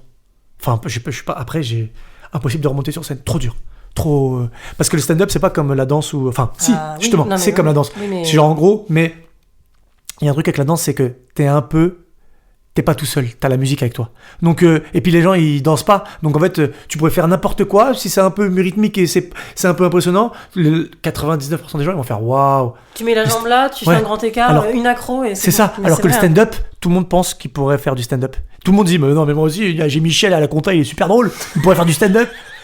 Alors quand tu rates le stand-up et que tu fais des quoi, qu'est-ce qu'il y a ? Michel à la compta, ça m'a tué. Mais tu vois, tu fais du stand-up, tu t'écris des sketchs, ça fait pas rire. Ça fait mal, hein. Mais parce qu'en fait, ce que les gens ne se rendent pas compte, c'est que derrière, il y a un travail de silence, il y a un travail de rythme, il y a un travail de... Tu vois, on dit que souvent, il y a le comique de répétition, c'est 3 fois. En fait, tout ça, c'est des choses qu'il faut connaître. Ouais. Et quand ça marche pas, donc j'ai fait une scène, les gens ont rigolé, hein. Mais moi, j'ai eu un trou. Et en fait, je l'ai mal vécu. Et en fait, oui, non, je vais pas raconter l'histoire parce qu'on va faire un podcast de 4 heures, mais disons que le mec qui m'a présenté... Tu sais, c'est ça, nous les danseurs, tu sais, nous, et voici, nanana, et ça danse, la musique commence, donc t'es sur la musique, t'es accompagné par quelque chose, tu vois, stand-up, on te passe le micro, si tu dis pas un mot, il se passe rien. Et je suis comme ça, et le mec il dit, et maintenant, Roger. Et moi j'arrive sur scène, je m'appelle pas Roger. Mais moi, à ce moment-là, je suis dans une bonne vibe, je suis dans mon texte et tout. Il me dit, il sort de scène, il me dit, oh, on s'en fout. Tu Alors, sais, si ça si t'a tu mis... me présentes mal, Ouais. et en fait, Ça t'a mis dedans. je me suis fermé comme ça, je suis devenu une huître, et je suis devenu agressif.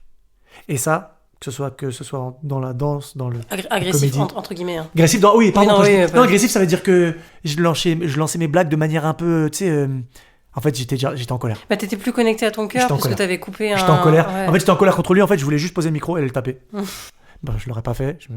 Non. Je suis pas un bagarreur du tout. Ça dépend. Mais et en fait, c'est juste que vraiment, je voulais poser le micro et elle le taper. Je voulais dire.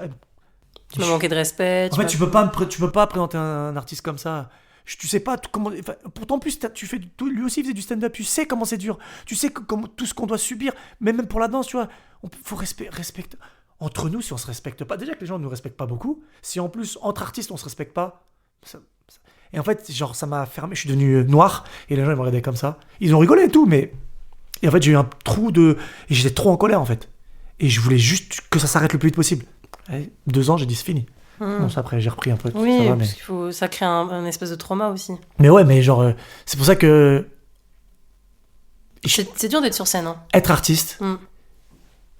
ta première mission, c'est habitue-toi à souffrir. Malheureusement. C'est pour ça que quand on a des... Tiens, c'est une philosophie, ça s'appelle la philosophie du surfeur. J'ai appris ça il y a pas longtemps parce que je me suis mis au surf. En fait, la philosophie du surfeur, c'est que à chaque vague qu'ils prennent, ils se disent que c'est peut-être la meilleure qu'ils vont vivre de leur vie.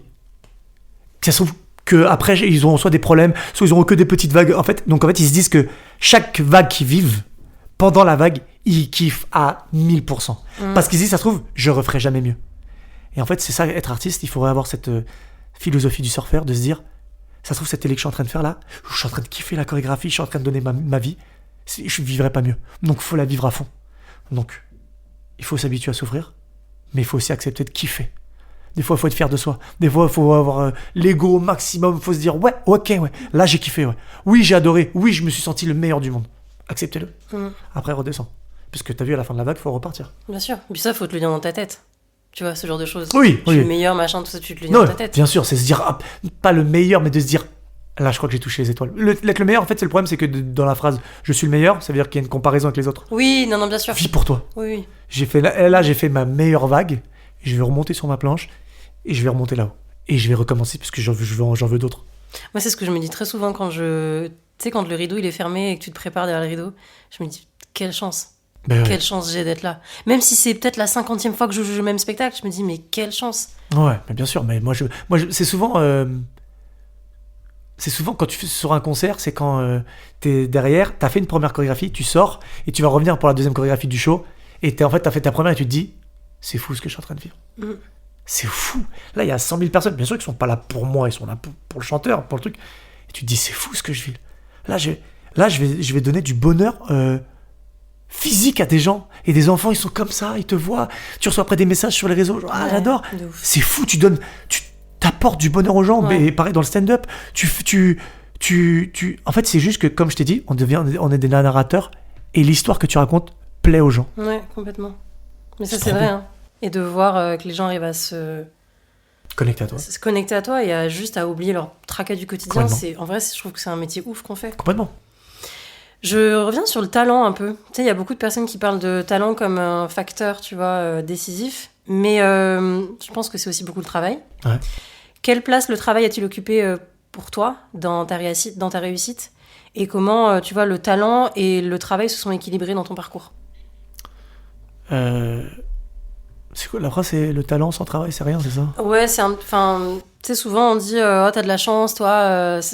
Non, j'ai pas de la chance. Ça veut dire qu'en fait, C'est pensé. tu réduis un peu à néant tout le travail que j'ai fait, tu vois. Et c'est, tu vois, cette notion de talent, de travail, comment toi, tu as réussi à. Je pense qu'il manque un facteur dans ta phrase. Je pense qu'il y a c'est talent, travail, Ouais, chance. oui. Tu souris parce que tu sais que j'ai raison. Oui, non mais oui. Mais parce que moi, la chance pour moi, elle arrive. Ouais, elle se provoque. Elle se provoque. Elle arrive au moment où t'as déjà un peu ces deux trucs, tu vois, je pense. Bah, le talent, c'est qu'en fait, c'est juste que. Je pense qu'il y a des gens qui ont. En fait, je pense qu'il faut avoir juste des prédispositions. Ouais. Tu vois, moi, je sais que quand moi, j'ai commencé l'AID et que je prenais les premiers cours de jazz et de moderne, je sais pas pourquoi, mais je ponçais les cours. Dès le début, même les cours de hip-hop, et je prenais tous les cours. Et j'étais l'un des seuls dans les élèves où genre vraiment, je me saignais. Et j'essaye de faire les choses à fond. À fond. J'étais à 1000%, même trop. Et je crois que c'est cette prédisposition à vouloir faire à fond qui après m'a servi. Parce qu'après, tu te retrouves après une télé et on te dit, ouais, il a une choré moderne. Enfin, moi, tu m'as choisi en tant que danseur hip-hop. Je sais pas. Non, mais tu fais la chorégraphie, tu vas suivre. Et puis tout d'un coup, le chorégraphe, il te regarde, tu fais, bah tu vois. Puis tu t'es bien débrouillé. En fait, c'est ça, en fait. C'est genre. La chance comme le talent, ça se provoque, en fait. Je pense que tu as des prédispositions. Comme on dit, provoquer sa chance. C'est juste. Il faut se lancer, en fait. Une fois, je faisais la visite du travail, tu sais, visite médicale du travail. La CMB. C'est ça, exactement. Il faut que je refasse. Et là, le mec, il me dit, j'ai dit, voilà, là, j'aimerais bien arrêter un peu la danse et me lancer dans la comédie. Et le gars me dit, tu peux pas apprendre à nager si tu sautes pas dans l'eau. Fin du podcast, allez. Non, mais c'est une phrase, en vrai, c'est une phrase bidon. C'est une phrase éclatée au sol. C'est trop vrai. Mais le gars, quand il m'a dit ça, bah oui. j'ai plus dit un mot. J'ai signé ma feuille, je me suis barré. J'étais sur ma moto en train de rentrer chez moi, j'ai fait. Tu peux pas apprendre à nager si tu sautes pas dans l'eau. Ça veut dire si tu te mets pas dedans, à 100%, à fond et tout ça, talent, pas talent, chance, pas chance. Il y a toujours un pourcentage de gens qui vont rien faire et qui s'entraînent pas beaucoup et qui dansent pas vraiment beaucoup et qui montent très vite. Mais les trois ne vont pas l'un sans l'autre. Tu peux pas avoir du talent sans le travail et tu peux pas travailler sans avoir un peu de talent. Enfin. Et très souvent, je trouve aussi que les gens qui ont du talent, tu vois, qui ont des prédispositions, souvent ils se reposent un peu sur leurs acquis. Et des fois, tu as des personnes qui ont moins de talent et qui, par contre, sont, comme tu dis, ont la dalle et vont se saigner dans les cours. Ben, eux vont peut-être aller plus vite. Mais moi, tu vois, j'ai pas été j'ai jamais été le meilleur danseur dans les cours. J'ai jamais été. En plus, je suis un danseur, mais je suis très raide. Tu vois, les trucs que les mecs, on lève la jambe, ma jambe, elle faisait. Tu vois, je suis pas le plus musclé, j'ai pas. Tu vois, genre vraiment, j'étais vraiment le middle. Mais. J'ai jamais lâché. C'est pour ça que le mot résilience, par contre, c'est très important. J'ai jamais lâché. Comme après, quand je me suis mis à fond dans le jiu-jitsu et je me faisais gifler par des enfants de 12 ans aveugles, sans bras. Et je me disais, mais je suis nul. Je suis zéro, tout le monde me bat en bagarre. Et en fait, j'ai juste pas lâché. Parce que ce qui arrive à la fin, c'est pas celui qui est le plus fort, c'est pas celui qui a travaillé le plus dur, c'est celui qui a pas lâché. Complètement. Dans tous les axes possibles qui entourent le travail. Enfin, la carrière. Je suis d'accord. Et t'as dû faire des sacrifices ou pas ? Bien sûr. Pour atteindre tes objectifs. Complètement. Ouais. Pas des. Enfin. J'aimerais te dire comme dans les films, genre j'ai dû sacrifier un bras. Il y a pas. J'ai pas dû sacrifier. En fait, tu sais, je pense que c'est un espèce de sacrifice un peu. Tu vois, t'auras pas une vie normale. T'auras jamais une vie. Enfin, on aime tout le temps bouger. Tu vois, même une vie de couple normale, c'est compliqué. Pas dans le sens. C'est possible, hein. Mais bien sûr. C'est genre. Tu sacrifies un peu ta vie parce que t'es tout le temps aimé, on te regarde, t'es scruté, tu plais. Enfin, il y a plein de choses en fait. C'est genre, moi je pense, je vais dire une ref que tu t'auras pas, je pense. Full Metal Alchemist. Non. Tu l'avais pas. Ça s'appelle l'échange équivalent.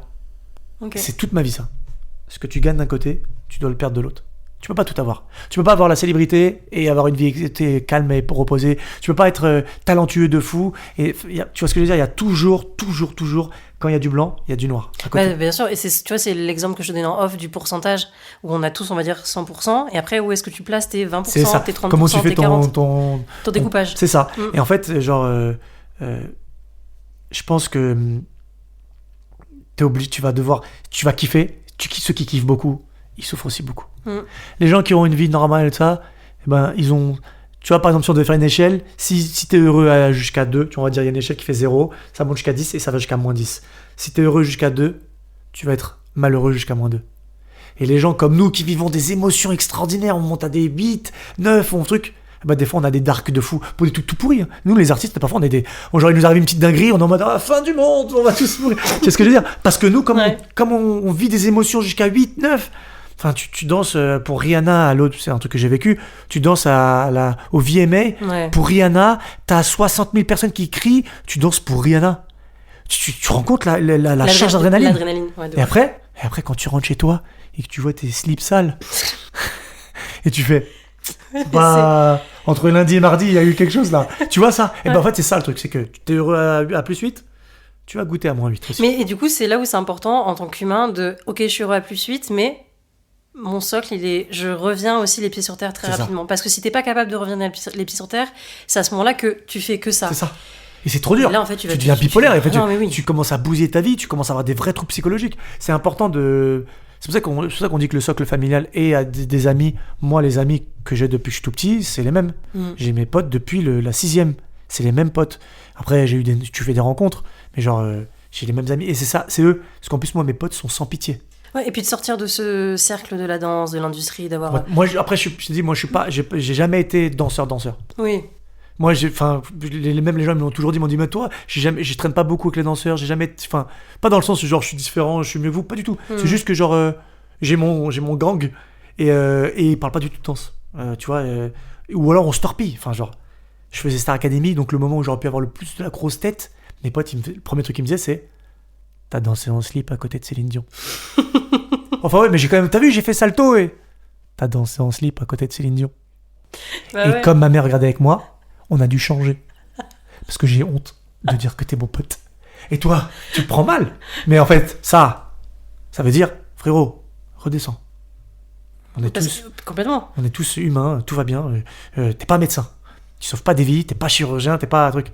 Tu fais de la danse. Ouais, et puis surtout, toi, ta perception que t'as toi à ce moment-là où tu dis, ouais, regardez les gars, moi, je suis sur TF1, pendant machin. Star Academy, je touchais plus que ça, là. Et c'est vrai, je le dis, à un moment donné, parce qu'en plus, c'est ça le problème de la grosse tête, c'est que c'est pas toi qui... Souvent, la grosse tête, c'est pas toi qui l'as. C'est souvent les gens autour qui te la donnent. En fait, c'est que tout d'un coup, je voyais un truc tout bête, tu vas en parler pour revenir tout à l'heure, c'est intéressant pour les jeunes danseurs et pour les... j'ai pas eu la grosse tête. C'est d'abord les gens, tout d'un coup, tu sais, avant je parlais avec mes potes, ils m'écoutaient pas, enfin genre, tu sais, comme tes potes quoi. Et quand tout d'un coup, quand tu commences à passer à la télé, tu commences à faire des trucs un peu cotés, tu travailles avec des artistes, Okay, ouais. tout d'un coup, quand je disais quelque chose, je voyais qu'ils m'écoutaient beaucoup plus. On s'intéressait plus. Et en fait, ou même, et quand on parle d'un truc qui n'a rien à voir, genre on parle de tennis, et tout d'un coup, ce que je disais prenait ah ouais, il sait ce qu'il dit, parce que c'est quelqu'un en fait. Donc en fait, ce qui fait que souvent tu prends la grosse tête, c'est parce que les gens, tout d'un coup, te donnent une valeur que t'as jamais eue. Genre, je voyais mes potes, dès que je disais quelque chose, ils faisaient ah ouais, bah oui. Alors qu'avant, ils étaient en mode ta gueule. Enfin, tais-toi. C'est pour ça que, pour moi, tu vois, on m'a déjà demandé, oui, les gens que t'invites sur ton podcast, c'est des gens qui ont des followers, c'est des gens qui n'ont pas des followers. Et moi, je dis toujours, en fait, c'est pas parce que t'as plus de followers que t'as plus de choses à dire, et c'est pas parce que t'as moins de followers que t'es moins intéressant. Et souvent, je sais pas si c'est quelque chose de sociétal, d'humain, j'en sais rien, c'est certainement quelque chose qui est lié à la psychologie, mais on a tendance à croire que parce qu'une personne, elle a un peu de notoriété, elle est plus que. Et en fait, ça veut rien dire. Non, ça veut juste dire qu'elle fait quelque chose. Ça veut juste dire que l'histoire qu'elle raconte actuellement, puisque nous sommes toujours des narrateurs, ça veut juste dire que l'histoire qu'elle raconte actuellement, c'est celle qui plaît au plus de gens. Ouais. C'est tout. C'est pas que ton histoire elle est pas bien, c'est pas que ton histoire elle est mal racontée, c'est pas dire que ton histoire elle est pas intéressante. Ça veut juste dire que son histoire elle plaît à plus de gens. Ouais. Mieux, pas mieux, c'est les goûts, les couleurs. Un jour ton histoire elle plaira à quelqu'un. C'est ce que je disais toujours à mes potes en stand-up, parce que parfois je faisais des sketchs, ils me disaient c'est pas drôle frère. Et je disais c'est pas grave. Un jour, je ferai mon public. C'est comme on dit, éduquer son public. Un jour, je rencontrerai mon public. Un jour, je rencontrerai les gens qui diront putain, il est drôle lui. Putain, il est intéressant. Putain, j'aime bien comment il raconte. Ouais. Putain, j'aime bien son histoire. Et tu trouveras tes lecteurs en fait. Complètement. Donc ça veut pas dire que c'est pas parce que t'as moins de followers, moins d'expérience, moins de trucs, moins de bidules que en fait c'est juste moins. C'est juste continuer de croire en vous et. Résilience, complètement. Et le surf, toujours. Et tout ça. Ouais, enfin tous les trucs. Ça veut dire quoi pour toi réussir ? Et qu'est-ce que ça veut dire aussi réussir pour les autres ? Ah mais c'est deux choses complètement différentes. Pour soi, réussir, je pense qu'il y a, on va pas se mentir, il y a quand même une partie monétaire. Quand tu commences à dire, bon là j'ai 2 semaines de répète, mais je te jure qu'à la fin des 2 semaines de répète, je pars direct en vacances. Pour moi, ça c'est réussir. Moi, je vais te dire la vérité. J'ai été une partie de ma carrière en tant que danseur, je parle vraiment de la carrière de danseur. J'étais vraiment coté. C'est-à-dire vraiment, je faisais toutes les télés, je faisais les télés, et en plus, dans les télés, quand il y avait la pub, je faisais une pub. Donc, c'était une dinguerie. Ah, mais c'est ouf. Les gens, ils me disaient, ah, Chris. Donc, voilà. Mais réussir, pour moi, c'était, genre, moi, c'était plus les autres danseurs. Des fois, je voyais des danseurs, ils finissaient une répète, ils allaient à une autre répète, et ils trucs. Et moi, j'avais jamais ça un peu, j'étais en mode, ah, merde. Et j'ai l'impression que j'avais pas réussi. Alors que, pour moi, pourtant, j'avais réussi. Enfin, j'ai réussi. Je crois, je pense. Tu vois, mais genre, mais je pense que c'est ça un peu la carrière d'artiste. C'est que vraiment, le but d'un artiste, c'est de jamais vraiment réussir. Réfléchis bien. Regarde, je vais te poser une question. Alors que pourtant, ça parle pas de toi, de ce podcast. Tous les artistes, dans tous les corps de métier artistiques, À partir du moment où ils réussissent, leur niveau artistique il baisse. Les humoristes, les comédiens, c'est rare. Hein. Il y en a qui arrivent à maintenir. Tu vois, DiCaprio, le mec il a ultra cartonné, il continue à faire il a un niveau artistique très haut, ce qu'il propose et tout ça, ou des peintres et tout ça. Mais tu verras par exemple chez les humoristes, à chaque fois que les humoristes ils nous font rire de fou, ils nous font rire, et à un moment donné ils cartonnent. Ils vivent dans l'opulence et le luxe, et en fait ça les brise. Parce qu'ils perdent ce truc artistique de recherche, de prise de tête et tout ça. Et dans la danse, c'est pareil. Une fois que tu deviens un putain de chorégraphe, je crois, hein, moi j'ai... Peut-être pas chez les chorégraphes. Hein, est-ce qu'il n'y a pas une notion de se reposer sur ses acquis aussi ? C'est ça. C'est pour ça que je pense qu'il faut toujours être faut que tu arrêtes de fumer des clopes. Et surtout les cigarios, parce que vous savez pas, mais juste avant, on a fumé un gros cigare. Grosse fumeuse. Mais c'est l'abus d'alcool et de cigarettes est interdite et dangereuse pour la santé. Non, pas interdite, mais dangereuse pour la santé. Ministère de la Santé. Pas propre. Et no drugs. Mais ce que je veux dire, c'est que je pense que le pinacle pour un artiste, c'est de jamais vraiment... C'est d'être à ça de la réussite. Tu vois ? C'est là que pour moi, tu deviens... C'est encore souffrance. Hein. Ou alors... Pardon, je te coupe. Ou alors, c'est d'avoir un énorme objectif. Tu vois, un rêve. Tu vois, on va dire un rêve. Parce que pour moi, un rêve, c'est ce que tu viens... Genre, je vais jouer dans Scorsese, un truc, une dinguerie. C'est ça. C'est pour moi, un rêve, c'est... Pour atteindre un rêve, tu viens le découper en objectif. Tu vois ? C'est un peu comme ça. Donc, une fois que tu as réussi ton premier objectif, ok. Mais moi, je m'arrête pas là parce que je sais que j'ai un rêve. Donc... Je continue à monter. Et je pense que c'est ça aussi peut-être le truc qu'il faut avoir, c'est pas te dire je veux faire ça et ok j'ai fait ça. Mais pourquoi tu le fais ? Pour aller où ? Tu vois ? C'est important de garder ça en tête. Non, t'as complètement raison, mais c'est pour ça que c'est important. Et il y a d'autres gens qui au contraire vont te dire ils vont mettre un point bas dans leur carrière, ils vont se dire je vais faire une télé. Il faut une télé, et ils sont en mode c'est bon. Et il faut respecter aussi. Tu vois, il y a des danseurs. Bien sûr. Il y a des gens ils veulent une carrière. Il y a des danseurs qui veulent une carrière, genre, tu vois, il y a des gens qui n'ont pas envie de danser à la télévision, il y a des gens qui n'ont pas envie de travailler pour des artistes, il y a des gens qui vont faire danseur au Club Med, et je suis pas en train de dénigrer, hein. Pas du tout. On est tous des artistes, les amis. Bien sûr. On est tous ensemble. Mais genre, il y en a, ils sont en mode Club Med, ils font juste des steps pour les vacanciers, et ça leur convient de ouf. Ils vivent leur best life, et ils seront plus heureux, ça se trouve, que les danseurs qui font des télés dans le monde, dans l'Europe, dans le monde entier, et qui sont matrixés. Il faut trouver ton histoire. Complètement. Surf.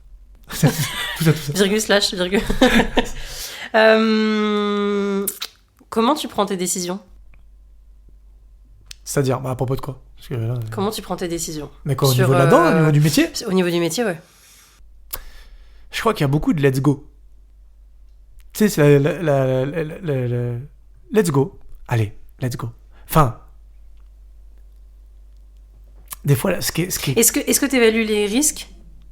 Ouais, bien sûr. Est-ce que quand tu évalues les risques, ça te permet de prendre une décision ? Il y a une phrase qu'on dit, c'est il n'y a que les fous qui n'ont pas peur. Voilà. Donc les gens que tu vois qui font n'importe quoi, c'est juste parce qu'ils sont complètement fous ou bêtes. Mais enfin, il faut quand même être, tu vois, enfin, il faut qu'on mette un peu en perspective aussi. Ouais, est-ce que tu as par exemple une logique dans ton passage ? Non, mais en fait, on parle quand même d'artistique, tu vois ce que je veux dire. Qu'est-ce qui peut t'arriver de pire si t'arrives sur une chorégraphie et qu'elle plaît pas ou quoi ? Bah, t'en refais une autre. Enfin, je veux dire, on est danseur. Tu vois, il faut fais confiance à ton talent. Si les gens t'ont choisi, à part si vraiment t'as été pistonné parce que vraiment, voilà, une dinguerie comme ça, mais genre, si on est venu te chercher, tu sais, le mec qui t'a choisi, qui est au-dessus de toi, ou le producteur ou quoi, il a pas envie de se foirer rien. Donc s'il est venu te chercher, c'est qu'il sait que t'es compétent, il sait que tu peux fournir un travail qui convient. Donc en fait, faut être honnête. On prend pas beaucoup. Enfin, chorégraphe, c'est pas le métier dans lequel tu vas prendre le plus de risques. Donc c'est vrai que quand tu me dis ouais, prendre des décisions et tout ça, j'ai confiance aux gens au-dessus qui m'ont choisi, même si maintenant moi-même je vais monter au-dessus puisque je fais un peu de DA et tout ça. Ouais. Et j'ai confiance, tu vois, quand je choisis des chorégraphes, quand je choisis des gars. Là, parce que j'ai assisté Julien Mérès, le boss, sur justement. J'adore la mise en scène, c'est vraiment. Je vais de plus en plus vers ça un peu. Sur SCH, je l'ai aidé, et aussi sur Sopra, à la dernière tournée là. Et c'est trop bien, enfin, de choisir les chorégraphes, de dire ok, tu vois, j'ai mis Soleil là sur une chorégraphie, parce qu'on faisait une partie un peu flamenco. Bah, tu réfléchis 2 minutes, chorégraphe flamenco un peu new wave, un peu dans la mode et tout. C'était extraordinaire, j'ai choisi Soleil là, de l'appeler, de négocier avec elle, c'est trop bien, tu vois. après de l'avoir sur le projet, de voir les danseurs et de dire ok, d'accord, mais moi j'ai une vision globale, donc elle fait la chorégraphie, je me dis ouais, mais moi je sais que Sopra il attend ça de moi, il veut pas que ça fasse trop de danse comme ça, très truc, donc je vais modifier les parties en fonction avec elle. Eh ben c'est comme en fait les décisions viennent d'elles-mêmes, enfin elles viennent à toi, tu vois, et c'est juste c'est pas comment je prends la décision, c'est à quelle vitesse. Et puis des fois il faut accepter aussi de pas prendre la bonne décision. Tu vois, regarde, un truc tout bête, je vais te raconter un truc que je devrais pas te raconter, mais je vais le faire quand même, on s'en fout. Là, sur Soprano, à un moment donné, il y avait une chorégraphie, je vais pas tout trop dire, parce que il est en cours le spectacle, donc je peux pas trop dire, mais on a fait une chorégraphie, et en fait, donc le DA m'a proposé, donc Julien me propose une idée de chorégraphie pour un tableau. Et dès le début, je me dis, ça va pas le faire, ça va pas marcher ça. Je le vois, j'écoute la musique et tout ça, et dans ma psyché artistique, je dis, ça va pas le faire ça. Et même aux danseurs, je leur dis, bon, c'est dommage, parce que dès le début, je mets un truc un peu négatif, je me dis, j'y crois pas trop à celle-là. J'aurais pas dû. C'est une erreur de chorégraphe. J'aurais pas dû. Je devrais faire à tout, et après, c'est moi avec le DA qui devrait dire, je te préviens, j'ai fait un truc, mais j'y crois pas. Et là, on fait le truc, on avance, on va, on répète. Je fais ma proposition, elle est ce qu'elle est, et je vois Sopra et donc Julien qui me regardent et qui font, effectivement, on voit de quoi tu parles. Mais c'est pas la danse le problème. Oui. C'est pas même la DA le problème. C'est, on a proposé une idée, et en fait, une fois arrivé sur scène, tu te rends compte que ça marche pas du tout. Mais bien sûr, parce que sur scène, t'as les décors, t'as la lumière, t'as tout. Les costumes. Qu'est-ce qu'il y avait avant et qu'est-ce qu'il y a après. Donc il faut que ça reste dans le fil rouge du spectacle, tu vois. Ouais, des fois, c'est pas une mauvaise idée, c'est juste ajuster. Ouais, et en fait, on se regarde et ils me disent, il faut changer ça. Et là, tu te dis, soit tu fais, tu te retournes vers tes marins et tu fais, bon, on va tous mourir dans la tempête, les amis. Et pas du tout, en fait, on est resté et j'ai fait, tu vois, c'est là que j'ai progressé. Je sais que j'ai progressé sur ça, au moins, j'espère. C'est que j'ai dit, tu voulais quoi, toi ? T'attendrais quoi de ça ? Sans me dire les steps, sans me dire tout. Qu'est-ce que t'as voulu exprimer dans cette chanson ? Ah, tu voulais raconter ça ? Ok. Qu'est-ce que c'est ? Ah, ok. Et pourquoi c'est important pour toi ? Ah, ok. D'accord. On est resté jusqu'à 2h du mat avec Julien Mérès et le mec des Lumières. Et on a créé tout un truc et j'ai retiré les danseurs. Ouais. Pas parce que c'était... Parce que ça n'allait pas, en fait. Et le problème, c'était pas la chorégraphie ou la DA, c'était que ça n'allait pas avec des danseurs. Mais des fois, en fait, quand tu mets trop de trucs, des fois, moi, je dis très souvent « less is more ». Et c'est vrai. Mais, tu vois, c'est trop intéressant ce que tu viens de dire. J'ai toujours combattu ça dans toute ma carrière de danseur. Je détestais quand j'arrivais pour un show et qu'on me disait « Bonjour, en fait, on voudrait un show de danse hip-hop, on voudrait 12 minutes. » Et on est 3 danseurs. Et en fait, moi, je disais toujours « Mais en fait, nous, on fait du break, donc c'est ultra physique. Je peux te faire 12 minutes, ça sera pas ouf. Ou je peux te faire 3-4 minutes où je peux tout envoyer, mes accros, trucs, ça sautera dans tous les sens. » Et en fait, eux, ils se disent toujours « Non, je veux payer, donc je veux 12 minutes. » Et en fait, ils ont pas compris. Quand tu deviens une star, tu peux te permettre de dire « Non, t'auras 3 minutes. » Mais quand t'es pas connu comme moi je l'étais au début, même toujours aujourd'hui, eux, ils sont en mode « Non, je vais payer, donc en fait, je veux 12 minutes de danse. » Mais ça va être 12 minutes où tu vas te faire chier parce que au bout d'un moment, tu vas me voir à 3 danseurs, tu vas voir toujours la même chose. Je vais pas m'envoler, je vais pas te raconter une histoire. Surtout pour le prix que tu me payes, je vais pas te monter une comédie musicale. Calmons-nous, là tu me parles d'un show en boîte. Ouais. Ou d'une bar mitzvah, ou d'un anniversaire, ou d'un mariage. Je vais pas te faire 12 minutes de ce truc avec 12 000 euros de costume. Tu pourrais, si derrière il y a les tarifs. Il y a le budget. Voilà. Mais bien sûr, souvent ils te lâchent c'est 144 € brut. Et tu fais... T'auras un show à 144 € brut. Non, c'est pas bien, il faut toujours faire. Faut pas penser comme ça. Non, mais il y a un moment donné, il faut penser un peu comme ça. Donc, calme-toi. Et je disais toujours, et genre vraiment, c'est un truc qui me mettait hors de moi. On veut 12 minutes. Ben non, en fait. Par contre, je peux te faire 4 minutes, 5 minutes qui te défoncent. Mais on veut 12 minutes. Ah bah, t'auras tes 12 minutes ou. Bah ouais, mais en vrai, ça, je pense que c'est encore une fois les personnes qui des fois sont au-dessus de nous ne sont pas dans l'artistique, et il n'y a pas de souci, on peut mélanger différents domaines pour créer de belles choses, c'est super, mais quand un artiste explique quelque chose, c'est pas qu'il a pas envie de le faire, c'est juste qu'il connaît son métier, donc il faut nous écouter aussi, voilà. Et donc, 12 minutes, ça nous, quand on le dit au mec qui nous book, lui en fait c'est juste qu'il dit attends, je vais booker l'interlude juste avant que le gâteau rentre, pardon, je parle. Donc là il y a 10 minutes, on va mettre 10 minutes de danseur. Mais non frérot, je vais te mettre 5 minutes, ça va tout casser. Les gens ils vont kiffer, ils vont retenir une bonne image, mais me fais pas venir 10 minutes. Parce que surtout que des fois 3 minutes, tu peux avoir l'impression que ça a duré 10 minutes, et des fois 10 minutes, t'as l'impression que ça a duré 3 heures. Ouais. Parce que c'était nul. Non mais moi ça m'est déjà arrivé, genre, je me retrouve à un mariage avec Kamel, un truc de banlieue, un mariage ghetto. Et le gars, il nous dit, là, vous faites un passage et c'est bon. On fait un passage de break. J'ai trop raconté des histoires. Je suis un narrateur, je l'ai dit. On fait un passage de break avec Kamel. On fait tout. Salto. Je saute sur le tout DJ. Je salto. Et le truc, il me lance, je le lance. On fait tout. On fait vraiment tout. À la fin, on a tout donné. Il n'y en a plus rien. Il ne reste plus rien en danse. Parce que le mec, il nous a dit, je veux 2 minutes. On a dit, non, c'est 10 minutes. On fait, c'est trop long. Il fait, si, il faut faire 10 minutes. Ok. On finit notre passage. Mais vraiment, on est trempé. Ouais. On fait comme ça, on salue de ça. Et le DJ, on l'entend derrière qui fait, ils reviendront après le dessert. Et nous, on fait. Et toi, tu peux rien Et dire. là, tu regardes, tu fais. Bah ouais, il nous a fiché, ça y est. Bah, tu peux rien Il a dire. dit. Et nous, on appelle la meuf qui nous avait booké. On fait, et le gars, il nous a fait un traquenard là. Il nous a dit, on repasse après le dessert. On n'a plus rien. On va revenir et on va faire la même chose. Et en plus, fatigué. Donc, Non, mais- les accros. Alors, ça, de 1, et de 2, c'était pas le deal. Mais ouais. Enfin, Tu du nous coup, as- tu Après, on a négocies. fait, elle fait, bon, ok, bon, bah, je vous rajoute 50 €. Non, mais non, 50 €. Frérot, je ne suis pas un panini. Supplément fromage. Supplément fromage. Bah ouais, 50 €, mais tu m'as. Mais sauf que, tu vois, il y a le côté, bah tu m'as eu, mais je vais pas me barrer maintenant. Oui. Aujourd'hui, tu me fais ça, déjà tout est écrit d'avance, mais genre, aujourd'hui, enfin, je regarde Kamel, je fais, on va faire quoi? Et on s'est retrouvés pendant tout le moment où il mangeait le gâteau à faire, ok, on reprend la chorégraphie qu'on avait fait il y a 2 ans au Club Med, truc, et tu te retrouves à faire des vieux trucs, des trucs tout bidons. Il me dit, ok, on attrape la mariée, on attrape le truc, et on fait une wave avec truc. Tu te retrouves, après tu prends un petit garçon, après t'es en mode gamin qui danse ou pas? Tu commences à faire danser les Tu invités. commences à devenir animateur de Et soirée. mais tu vois, et c'est là que j'ai commencé à faire de l'animation. Parce que je me suis dit, en fait, je suis pas mal dans ça. Je prends le micro et tu perds du temps de fou. Comment ça, les gens, vous êtes chauds? Et là, on fait une minute de cramer.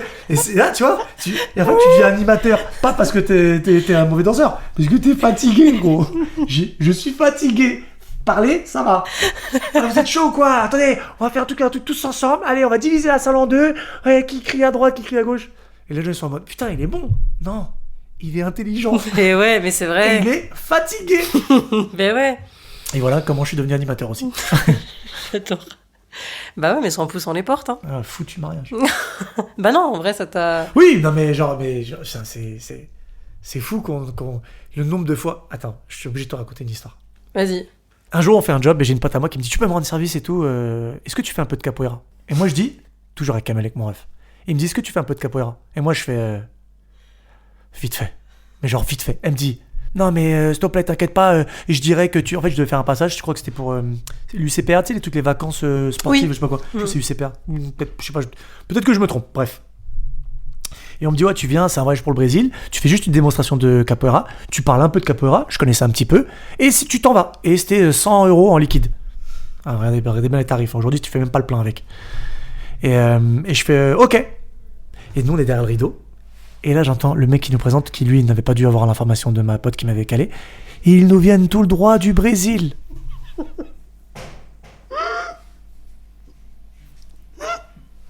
Et j'entends, ils viennent tout droit du Brésil. Tu sais ce que c'est la transpiration instantanée? C'est quand tu passes de sec à mouillé. Et je suis comme ça, on se regarde avec Kamel, on fait. Je vais pas dire de gros mots, mais on l'a insulté. On a fait, elle est sérieuse. Ils arrivent tout droit du Brésil, ce sont des champions de capoeira. Qu'est-ce qu'elle fait? Enfin, qu'est-ce qu'il fait? Parce que c'est un mec. On rentre, dès l'entrée, les gars, ils font tout ça. Oui, tu m'étonnes. On fait capoeira mytho nul, éclaté. Vraiment, tu sais, on fait presque du break. Vraiment, on fait du abandonné, on abandonne, on fait du break. Et là, le gars, à la fin, il passe le micro, il fait, bon, alors, raconte-nous un peu l'histoire de la capoeira. Là, je me dis, est-ce que je tente un accent brésilien ou pas? Est-ce que je fais...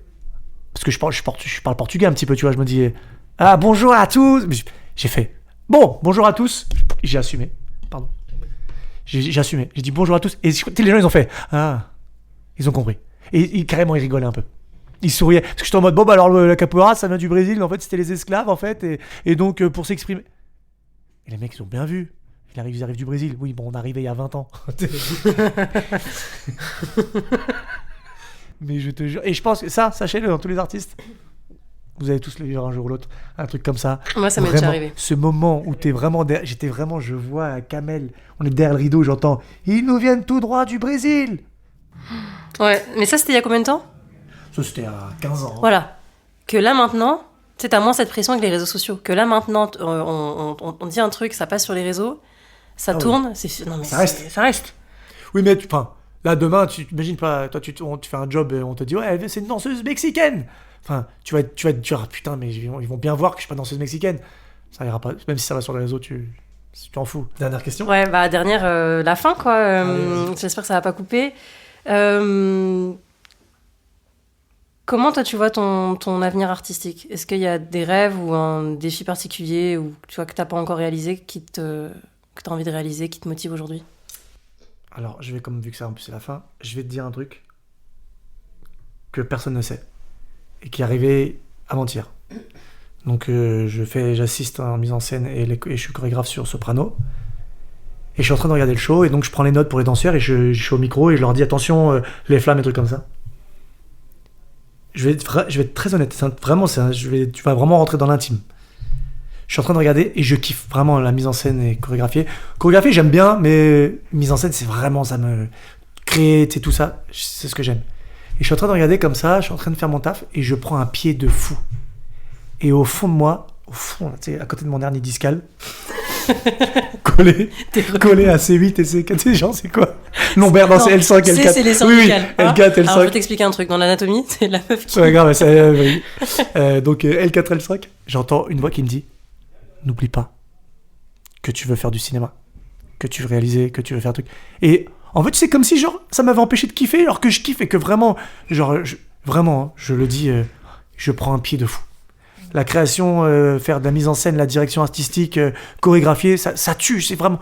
Mais il y a un truc qui me dit, ton chemin de... Tu vois, comme tu l'as dit tout à l'heure, je dois pas oublier mon objectif final. Et je sais qu'à un moment donné, même si on a dit, ouais, on peut pas être pluridisciplinaire, il faut quand même faire des choix.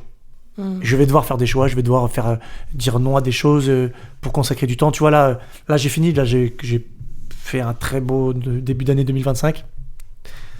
Bravo. Et je sais que j'ai dit que j'allais me concentrer que sur là je vais faire un court-métrage que j'ai écrit, que je vais co-réaliser, je vais jouer dedans. C'est limite, là j'ai gagné des sous, tous les sous, je vais tout mettre dans mon court-métrage. Parce que c'est ça le truc, c'est qu'en fait, personne n'investira dans toi. À part quand tu deviens connu ou une star, personne n'investira autant dans toi que toi-même. Ça, je suis 1000% d'accord. Donc, quand on dit fais attention à ta santé, ça c'est l'investissement. Mange correctement, dors correctement, entraîne-toi correctement, apprends des nouvelles compétences. Entoure-toi bien aussi. Tu vois, c'est ça, exactement. Et ben, c'est l'investissement. Et tu vois, en fait, là, le premier truc auquel j'ai pensé, c'est pas genre, je vais partir en vacances, truc. Non. Le premier truc auquel j'ai pensé après, donc tu vas avoir bien travaillé, c'est que je me suis dit, je vais me faire mon projet, qui me rapportera sûrement pas grand-chose, qui me permettra juste de montrer mes talents de réalisateur et de narrateur, puisque c'est moi qui ai écrit l'histoire et tout ça. C'est un gros projet qui me tient énormément à cœur. Et j'ai dit, ok, voilà, je vais faire ça. Je sais que j'ai d'autres projets qui arrivent l'année prochaine, j'ai d'autres choses, et j'aurai des petits jobs à côté, tu vois, mais c'est ça le truc, c'est de garder toujours, c'était quoi mon top objectif ? Ok, c'est ça que je dois atteindre. Et c'est ça le problème, c'est que la vie, des fois, elle fait « Ah, tiens, regarde, tu peux gagner de l'argent avec ça facilement. Ah, tiens, tu travailles bien dans ça. » Mais en fait, ça te détourne un peu de ce que tu avais vraiment visé. Yes. Et c'est important de se dire « Ok, je le fais, parce qu'il faut quand même que je paye mon crédit. Mais j'oublie pas que c'est ça que je vise. » Yes. Parce que, comme ça, quand je serai vieux avec mes enfants, je pourrais dire, même si j'ai raté, je suis allé au bout. J'ai vraiment essayé. J'ai pas réussi. Ça arrive. On oublie. En fait, quand on regarde les stars, on oublie que quand il y a une star, il y en a des millions qui n'ont pas réussi. Complètement. Tu vois, c'est ça le truc avec Los Angeles, c'est que tu rencontres. Il y a une blague qui est connue à Los Angeles, c'est drôle de dire, c'est vraiment une phrase de mec qui se la raconte. Une phrase qui est connue à Los Angeles, c'est qu'on dit It's getting around the world. Non, c'est pas vrai. Mais je te jure, c'est une vraie phrase de Los Angeles, c'est qu'ils disent, genre, tu fais quoi dans la vie ? Et la meuf, elle répond, je suis actrice. Et les gars, ils répondent, ah ouais, t'es serveuse. Parce qu'en gros, tous les gens que tu rencontres à Los Angeles sont tous acteurs. Tous, ils sont tous acteurs. Mais tu les rencontres, ils sont serveurs au McDonald's, ils sont serveurs dans un bar, ils sont à la caisse au petit Monoprix ou un truc comme ça, tu vois. Et en fait, c'est parce qu'ils sont tous acteurs. Mais c'est tous des acteurs qui sont arrivés ici pour essayer quelque chose. Ouais. Ils n'ont pas atteint leur objectif et ils font un job en attendant. Et ce job en attendant devient leur vrai job. Donc faut pas oublier. C'est pour ça que cette ville, elle est un peu... Elle est douloureuse. Parce que Je sais pas pourquoi on divague sur le Ah non, après, attention, il n'y a pas les mêmes conditions aussi. Nous, en France, on a un confort avec l'intermittence qu'il n'y a pas aux Complètement. États-Unis. Et du coup, t'es aussi obligé Non, mais- de. Enfin, ouais, il y a aussi un truc que vous, genre, il y a une concurrence qui est extraordinaire. Enfin, genre, Oui. je dis, pour le premier casting pour ce film-là, je me rappelle de ce casting, il y avait plus de. Franchement, il y avait au moins 6-7 000 personnes. Enfin, je sais pas si tu te rends compte, il y a un zénith devant une salle. C'est un zénith, c'est 6 000 personnes. T'imagines, il y avait un zénith qui attendait comme ça. Pour passer une audition. Pour passer une audition. Pour des trucs pétés. Même pas des jobs de fou. Hein. Là, tu te dis, ouais. Et en fait, cette ville, c'est le pouvoir qu'elle a, c'est que t'as l'impression que t'es toujours à ça de réussir. T'es à ça. Prochain casting, je sais que ça va changer ma vie, truc. T'es toujours à ça. Et en fait, Ouais. tu l'atteins jamais vraiment. Et c'est 0,0030% qui réussissent. Et en fait, on les voit, nous on se dit, waouh, mais je peux le faire aussi. Mais c'est pas pour tout le monde. Alors, oui, tu peux, tu vois, et c'est bien d'avoir comme on dit, des rêves, mais après, il faut les découper en objectifs, il faut travailler. Et je reviens sur ce que tu disais, où tu dis, oui, j'ai un objectif, il faut pas que je m'enferme dans ci, dans ça ou autre.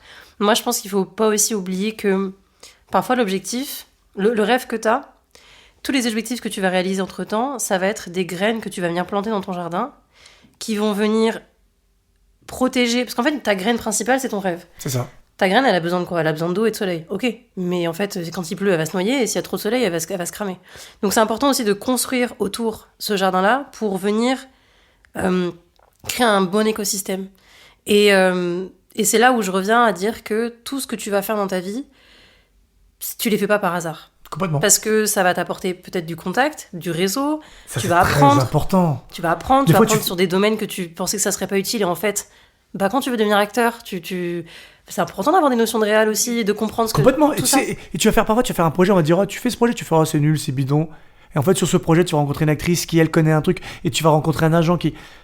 C'est pour ça que des fois, il faut se. Tu sais, tout à l'heure, ce que j'ai dit, allez. Voilà, des fois, c'est important de. Des fois, il y a des projets, moi, il y a des. Tu vois, il y a des castings où, tu vois, on revient au tout début de l'interview où je t'ai dit, ouais, j'étais devant la salle de classe, j'allais rentrer dans le cours, on attendait le prof et j'ai reçu un casting, j'ai reçu un texto qui me disait casting des 10 commandements et que j'ai dit, allez, et on verra. Et ça fait toute ma vie. Bah ouais. Il faut faire du aller et du surf et du jiu-jitsu au Cube Fight Club. J'adore. Dernière petite question, parce que j'en avais tellement que j'aurais aimé te poser. On est obligé de faire un round 2, c'est obligé, j'ai trop d'histoires, je sais même pas Non, raconter mais encore déjà- l'histoire à Las On est Vegas. déjà à 1h40, t'es en train d'exploser mon compteur, tu seras le premier qui aura l'interview la plus longue. Hein. Et ouais. Mais quête, hein, Non, enlève toute la partie où je parle des stripteaseuses. Putain, il fait... Et là, tu sais que les gens ils vont se dire, alors enlevez la partie avec les stripteaseuses. J'ai pas vu, T'es si chiant. jamais ils écouteront. Moi je dis comme on est cut. À mon avis, il y aura des trucs à cut. Mais non, il n'y a rien à côté. Est-ce que tu aurais un dernier conseil à donner aux artistes, tu vois, qui aimeraient se lancer dans cette carrière? Je leur dirais, t'as fait le meilleur choix du monde et le plus dur en même temps. T'as pris un métier où tu vas être constamment jugé sur ton physique, par les autres, tes collègues. Tu vas être bousculé, tu vas être à terre. Parfois juste parce que pour 5 secondes sur une scène d'une télé ou d'une pièce de théâtre ou d'un moment, tu te sens genre tellement c'est tellement, je peux même pas expliquer. Enfin, tu vois, moi ça m'est déjà arrivé sur des tournages. J'ai joué dans une série et des fois je fais une scène et j'étais trop content parce que là vous avez vu, je parle très vite et je peux bégayer. Au tournage tout va bien, les agents. Mais c'est vrai que tu sors d'une scène et tu fais putain, je suis content, j'ai réussi. Tu sais, ce bonheur de réussir quelque chose artistiquement. Le travail accompli, en fait. Je dirais juste n'abandonnez jamais. Jamais, jamais, jamais. On va vous dire des trucs méchants. Essayez toujours d'être dans le gris. C'est ça que je dirais. Parce que des fois, on va vous dire des trucs méchants, mais au fond, il y a quelque chose qui est vrai dedans. Il y a une part de vérité. Mais ne laissez pas le poison rentrer dans tout votre corps. Des fois, on m'a dit des trucs méchants, et en fait, au fond, c'était un peu vrai. Il y avait une part de vérité, et c'est des trucs que moi, genre, que des gens ont juste voulu me blesser. Mais au fond, c'est pour ça que quand on dit, ouais, ce qui te fait, qui ne te tue pas, te rend plus fort, c'est parce qu'en fait, c'est vrai. On m'a dit des trucs vraiment méchants, des trucs blessants, des trucs faux, des mensonges. Et au fond, ça m'a rendu plus fort. Parce que je me suis dit, pourquoi on me dit ça? Peut-être parce que je dois faire ça, peut-être que... C'est pour ça que je dirais toujours, soyez gris un peu, malheureusement. Soyez vous, soyez... Quitte à ce qu'on... C'est quoi la phrase? Vaut mieux être aimé, vaut mieux être détesté pour ce que vous êtes qu'aimé pour ce que vous n'êtes pas. Eh ben, c'est restez vous-même. Écoutez un peu toujours ce qui se dit, même quand c'est méchant, même quand c'est... Parce que même dans la gentillesse, hein, parfois la gentillesse, on dit, oh, t'es trop un danseur de fou. Mais parfois c'est mauvais aussi. Des fois quand les gens ils t'encensent comme ça, oh, t'es extraordinaire, t'es le meilleur du monde. Tu fais, elle a peut-être pas tort. Et en fait c'est pas bon ça. Donc c'est pour ça, genre, c'est pour ça que je dis soyez gris, ça veut dire, écoute, pas aigri, hein, soyez gris, la couleur. soyez méchant, soyez... Tu es complètement soyez bipolaire dans ce qu'il raconte. Grave. Non, soyez gris dans le sens où genre... dans le sens où prenez du blanc, prenez du noir, prenez de la couleur. Voilà. C'est ça être... c'est ça le conseil que je donnerais, c'est genre... n'ayez pas peur. J'ai faim. Tout va bien. Même moi je l'ai entendu. N'ayez pas peur de rater, n'ayez pas peur de tomber, n'ayez pas peur d'être ridicule. Le ridicule ne tue pas, mais il fait mal un peu avec les réseaux. Ça, les gens ils sont en mode ouais, le ridicule ne tue pas. Ah, doucement quand même. Mais n'ayez pas peur. Vous allez l'être. Des fois vous allez être nul, des fois on va vous juger. C'est pas grave. On peut se relever à chaque fois. Tu vois ce que je veux dire? Il y a des gens qui ont fait des dingueries et artistiquement aujourd'hui ils sont beaucoup trop lents. Tu vois la meuf d'Harry Potter, pour moi c'est ma référence. Ouais. La meuf d'Harry Potter, elle s'est fait caler de 1 million. Elle est de je sais pas combien de trucs qui étaient en mode pas du tout. Ton livre il est nul. C'est pas intéressant. Aujourd'hui, elle est où? Bon, les gens pourraient dire, bon, voilà, bon, elle est à controverse, donc on fait... Voilà, mais je parle pas de ça, je parle vraiment de son travail. Et... Ouais. Enfin, moi-même, je me vois dans le métro en train de lire Harry Potter. Point. Elle m'a raconté une histoire et j'étais dedans, tu vois. Et j'ai kiffé, et grâce à elle, j'ai vécu des moments extraordinaires. Et c'est ça que je dirais. Stick to your plan, et racontez votre histoire. Devenez des narrateurs et vous allez voir, un jour vous trouvez votre histoire et vous allez voir qu'il y a des gens qui au début étaient les premiers à dire ah elle est nulle son histoire. Ils vont se dire ah j'aime bien comment elle le raconte, j'aime bien ce qu'elle raconte, c'est intéressant, fais voir, vas-y je vais le suivre. Complètement. Même si vous avez 200 followers, c'est pas grave. Complètement. Bah c'est une belle fin d'épisode ça. Et surf. Fatigue. Bah merci Chris. Merci pour tout ça, pour ce partage, tes anecdotes, ton temps, c'est trop cool. Putain, j'en ai tellement des anecdotes. Ben ouais, il faudra venir voir mon stand-up. Il y a des choses que je savais, il y a des choses que je savais pas, et c'est trop cool même pour moi d'apprendre toujours plus. Et c'est ça qui est intéressant, tu vois, c'est le chemin et de voir que genre tout le monde a une histoire extraordinaire, tu vois. C'est juste, faut pas abandonner. Tu vois, ce qui fait que j'arrive aujourd'hui jusqu'à toi, t'imagines, tout ce chemin pour arriver aujourd'hui dans ton podcast, c'est fou. Tu vois, c'est de dire que j'avais 15-16 ans et j'étais devant une classe et j'ai pris une décision et j'allais en cours de commerce et j'étais parti pour une vie j'aurais travaillé dans une boîte, j'aurais vendu des photocopieurs laser et j'ai pris une décision et j'en suis là aujourd'hui à raconter mes histoires folles et rigolotes et un peu exagérées et légèrement et je le souhaite à tout le monde. Ouais. Bah merci Chris. Merci Maëlle. Et surtout si vous avez aimé l'épisode, n'hésitez pas à partager, à dire à Chris, à envoyer des messages, à envoyer du love, voilà, à noter, à mettre 5 étoiles. Exactement, 5 étoiles. Ça nous ferait très plaisir. Merci à tous, ciao ciao.